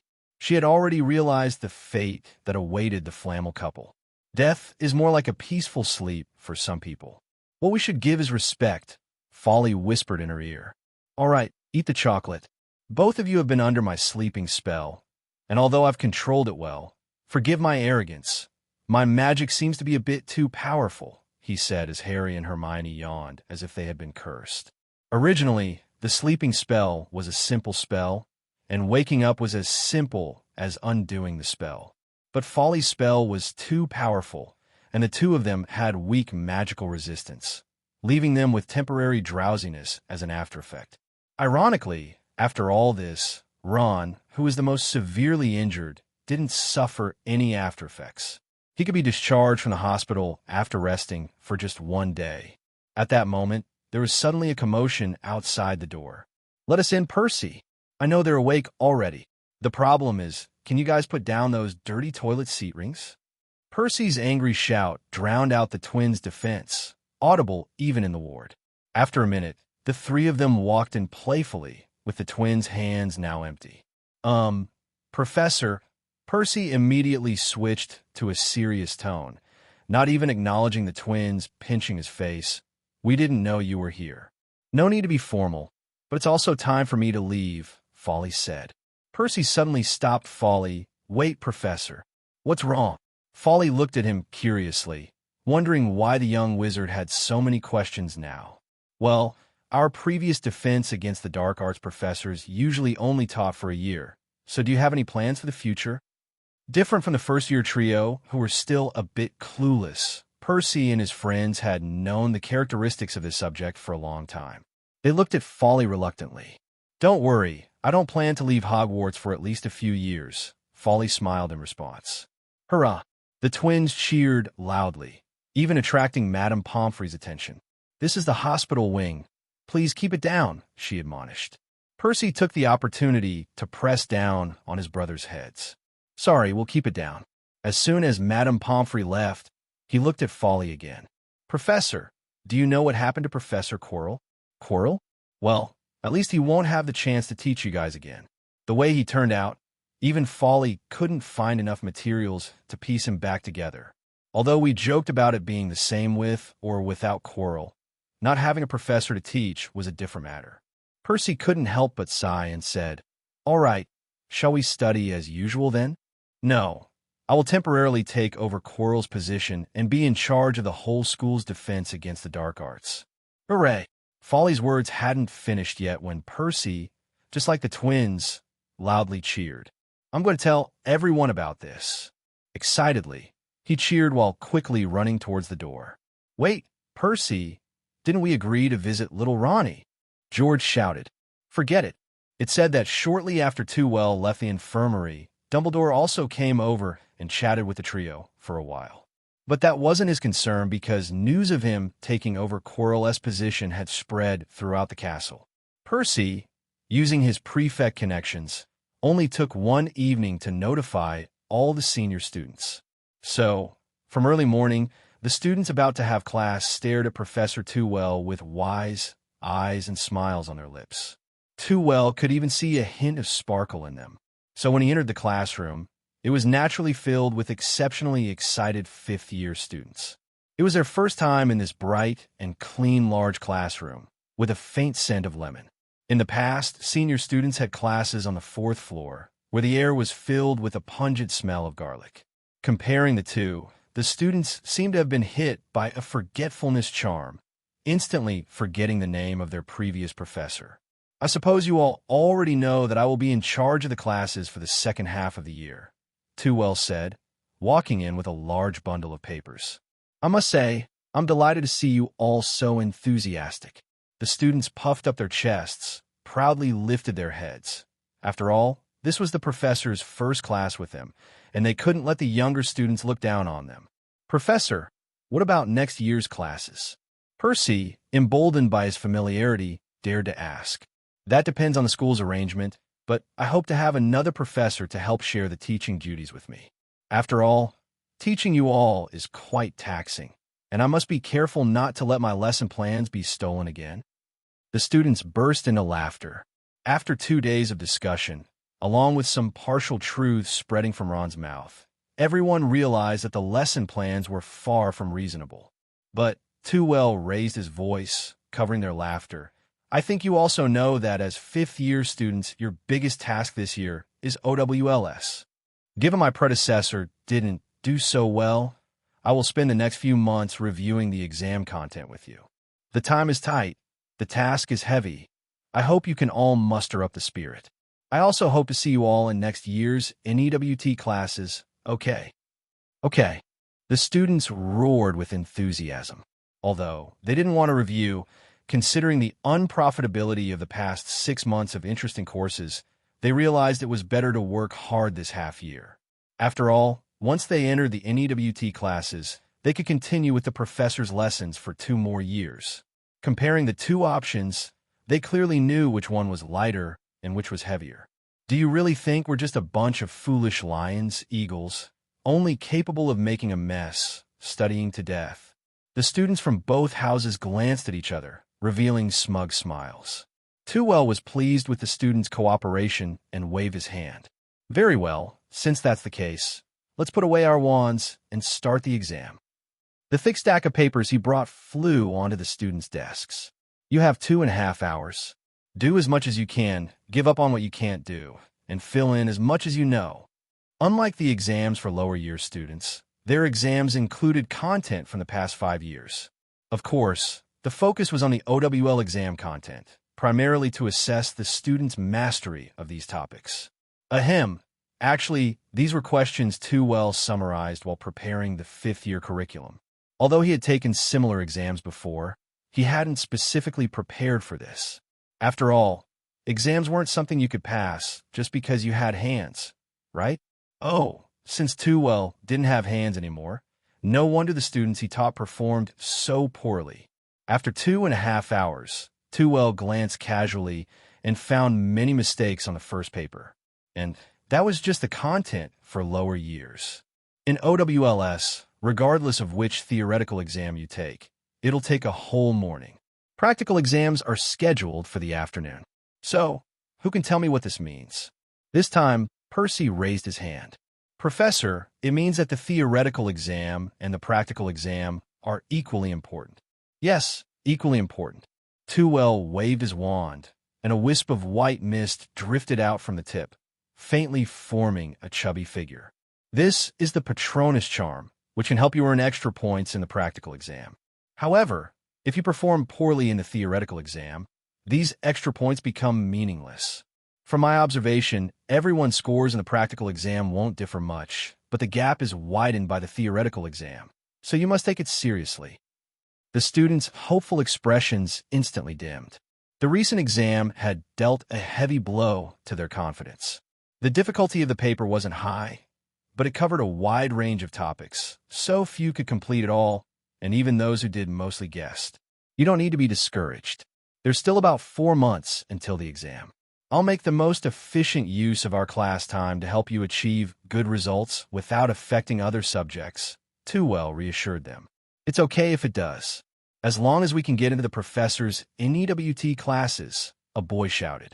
The students joined in the excitement, joyfully looking at Tewell, who blushed for a split second. Ahem, don't let other professors hear that. Once the students quieted down, he continued, all right, from now on, we'll use 1 hour for quizzes, 1 hour to explain the theoretical exam topics. As for the remaining hour, that's for practicing practical content. So, the question is, what spells do we need to practice in the defense against the dark arts practical? This time, the bespectacled boy raised his hand. Please, Mr. Midge.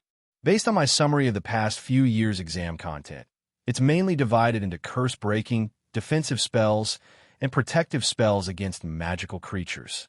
Of course, there's also the bonus charm you mentioned earlier, which depends on the examiner's personal taste. Very well summarized. Ravenclaw earns 5 points. He looked surprised at the students. What are you waiting for? Write it down in your notebooks. After a rustling of notebooks, Tewell continued. Among these spells, some are easy, like defensive spells. You can earn high marks just by casting the shield charm. If you can't, spells like Safe Passage or Guardian should suffice for some extra points. The only challenging ones are the other two. So, we'll spend about a month and a half, roughly 6 lessons, reviewing the lessons on magical creatures. You can prepare for the previews in advance, but don't forget to review the theoretical content. Just as the bell rang, the students breathed a sigh of relief. They had expected a thrilling duel or a spellcasting class, but it turned out to be a theory lesson. Even though it was taught by Professor Tewell, there was still a bit of a letdown. Wait a moment. Each of you come and take a set of papers before leaving. Tewell took out an even larger bundle of papers from his wallet. The students, due to preparing for the NEWTS, the same routine repeated in Tewell's 7th grade classroom. However, there were relatively fewer 7th grade students, and those who could attend the advanced class had good grades, so it was much easier in comparison. But 4th and 6th grades were much more interesting. As usual, Tewell brought the light orb game to them, but it was the advanced version. The speed of the light orb's movement was not only increased, but also required students to use magic to attack the light orb. Of course, unlike his previous demonstrations, students only needed to proficiently master stunning, impediment, and disarming charms. Otherwise, with the students' knowledge base, few could play this game well. In addition to the regular classroom content, Tewell also brought some of his small creatures to the classroom, teaching students how to deal with relatively harmless creatures like Grindylows, Kappas, and Redcaps.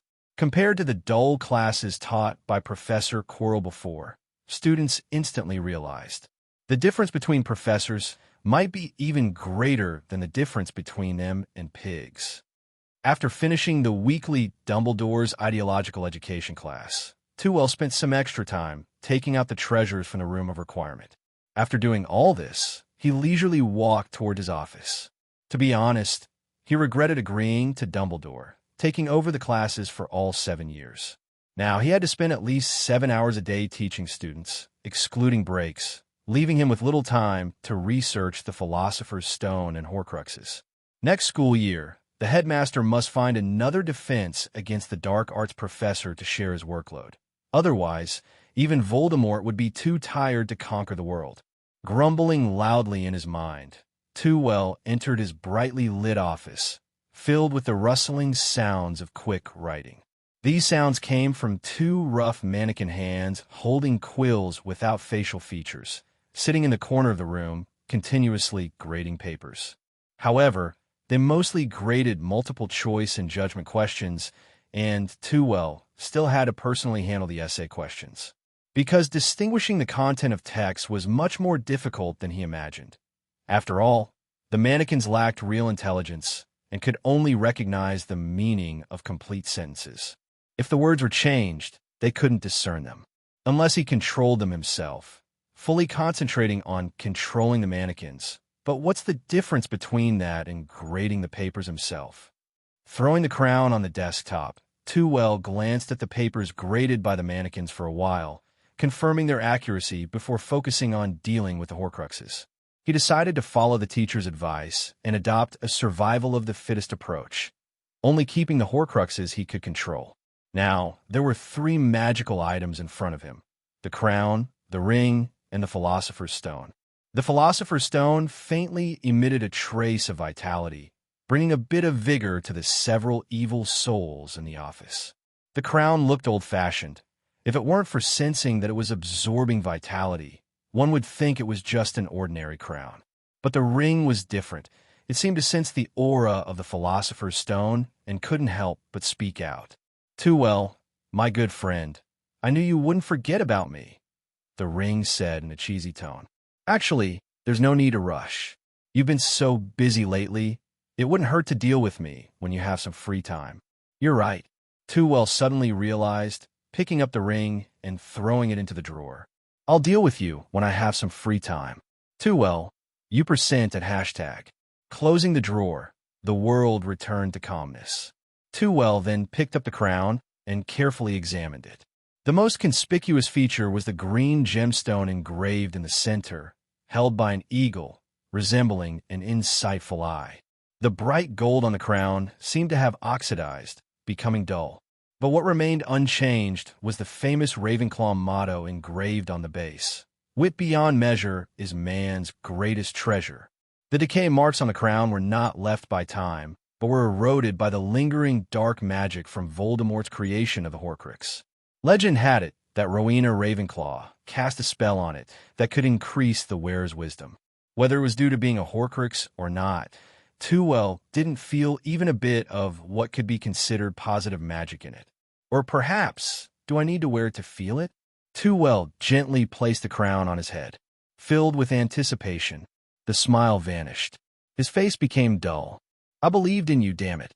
10 minutes later, he took off the crown, threw it on the table, and hopped around twice. Mixing too much with a Horcrux made him feel like his intelligence was dropping. It was terrifying.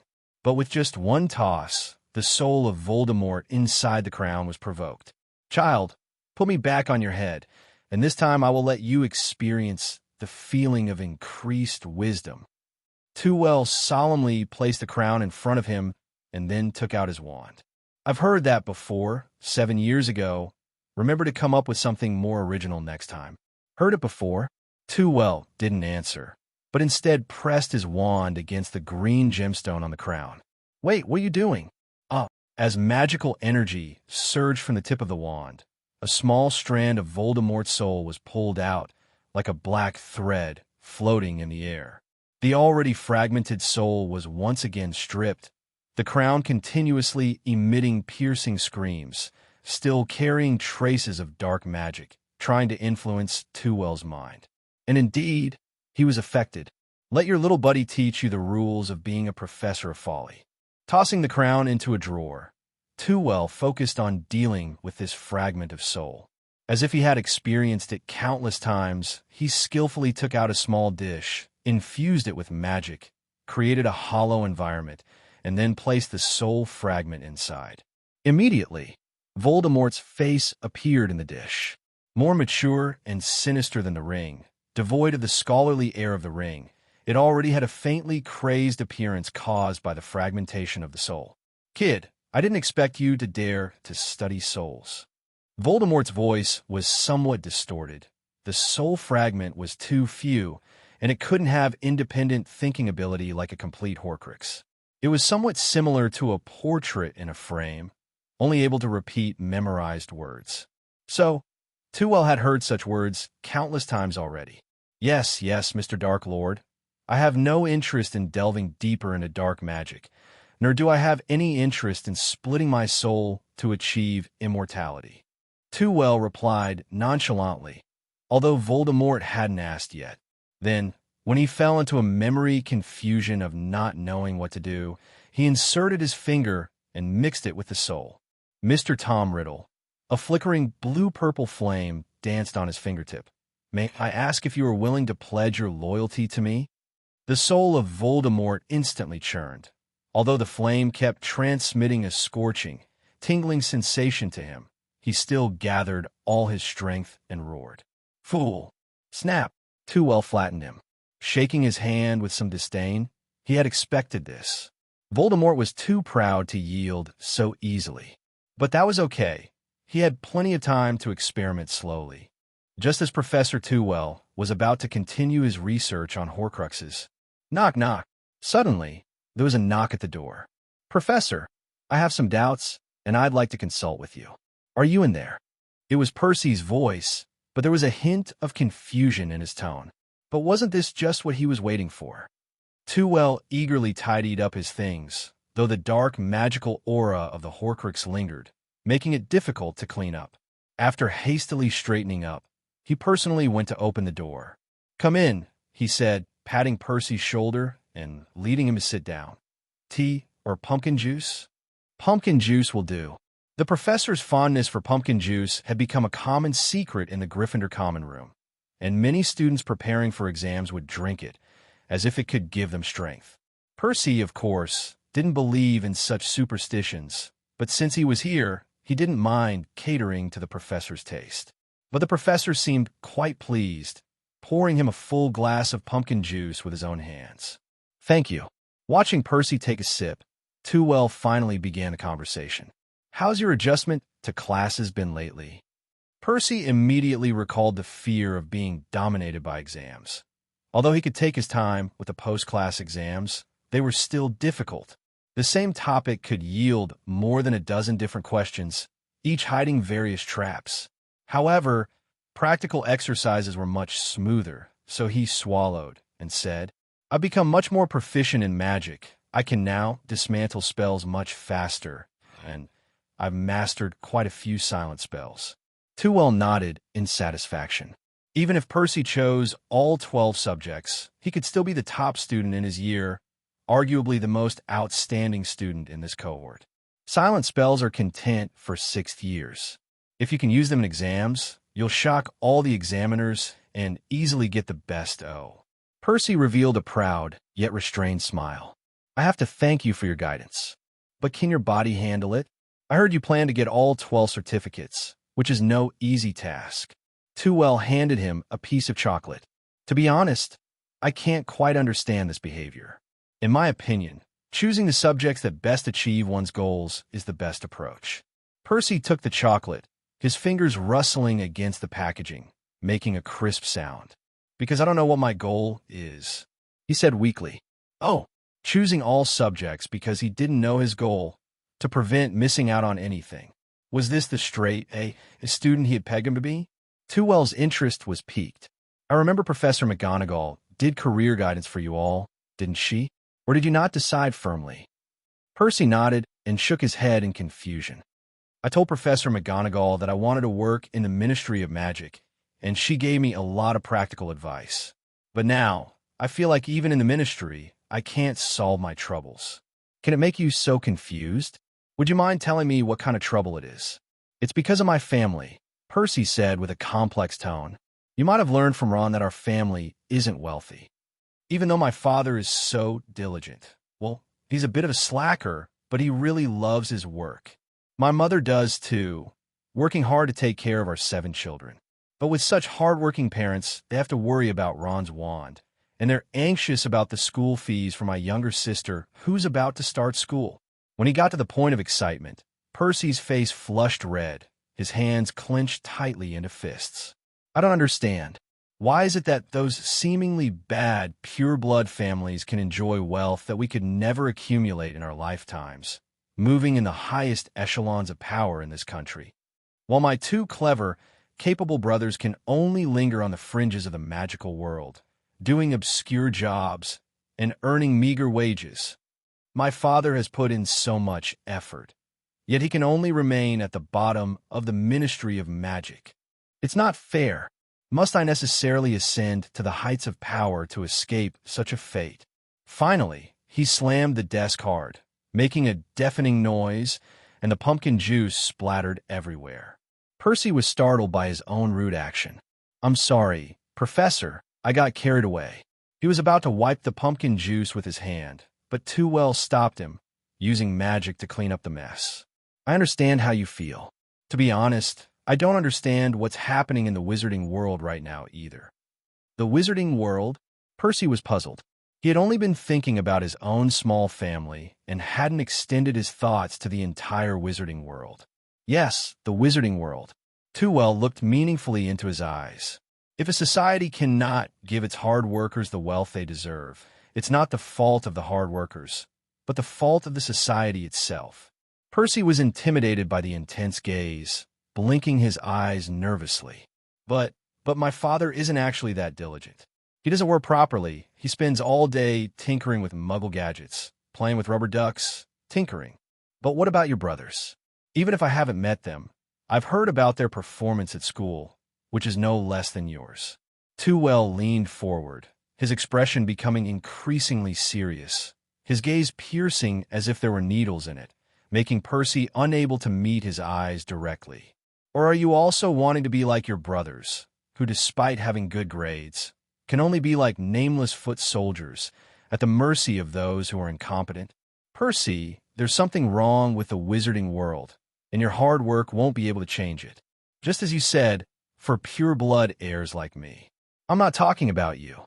Percy weakly interjected. No, you're talking about me. I could lie down and still have wealth that would last for generations and keep growing. But what about you? You can only work desperately hard to earn the little galleons I hand out. Tewell turned Percy's head straight, their eyes locking together. The wizarding world is sick, Percy. It needs not hard work anymore, but the medicine of a doctor. Being led by the nose, Percy stammered, But where's the doctor?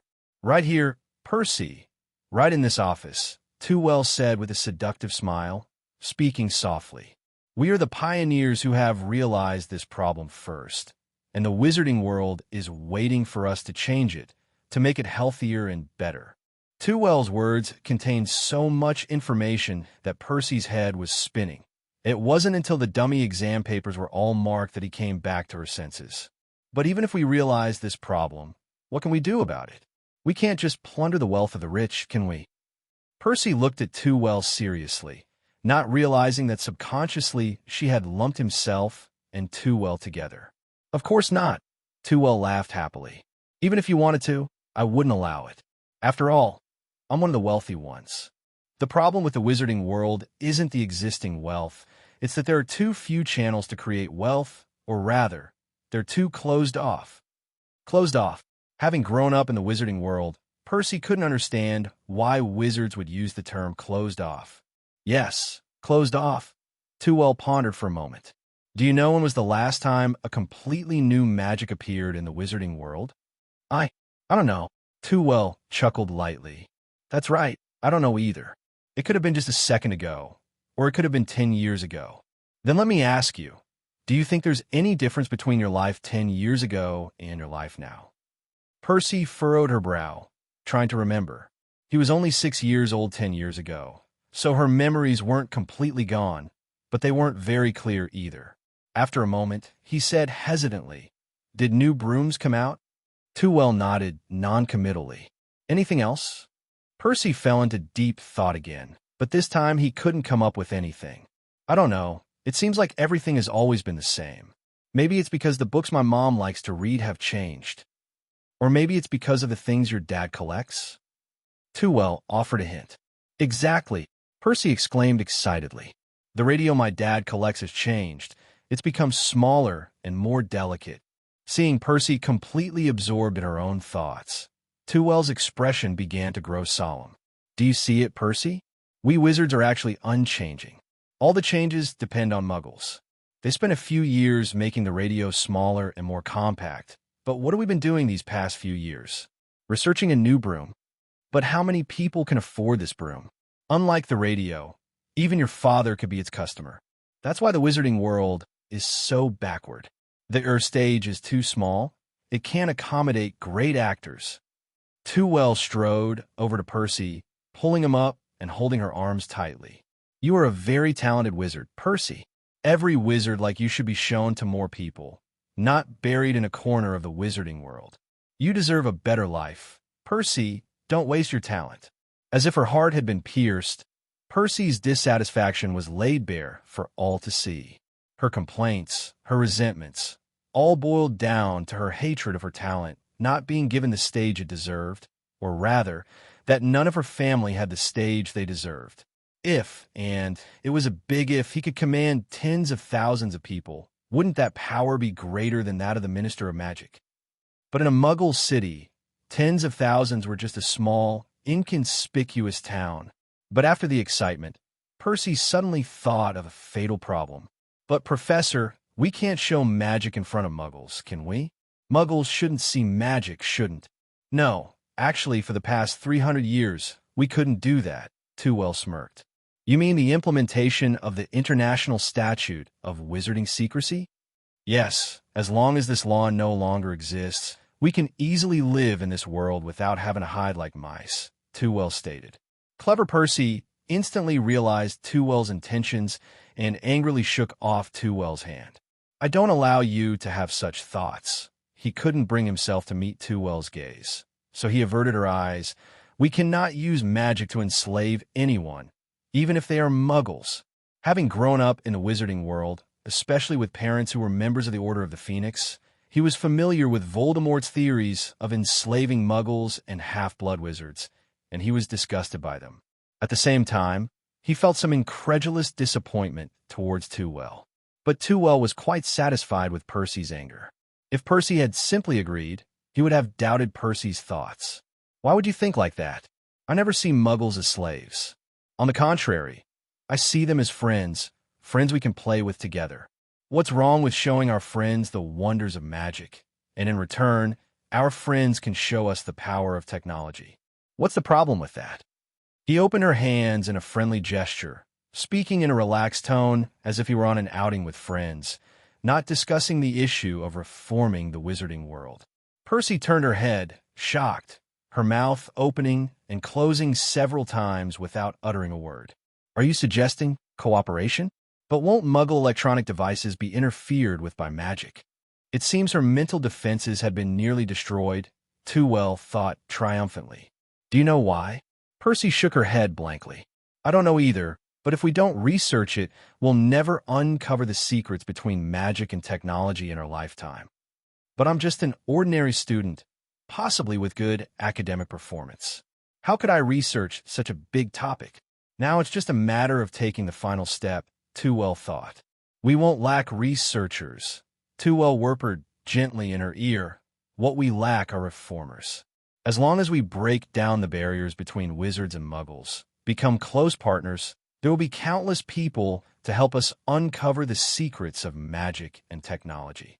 And her hammer is in our hands. Tewell stood up straight, enticingly reaching out her hand to Percy. Are you willing to stand with me and be the one to wield the hammer? Percy's heart was pounding violently. He realized how beautiful the future described by Tewell was, and he couldn't wait to see such a future. Her excited hand trembled slightly, but still firmly grasped Tewell's.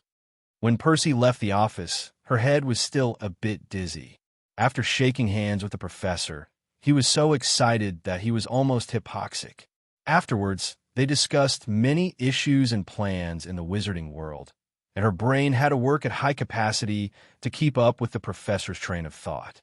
After standing in the corridor and blowing cold wind for a while, she finally became clear-headed.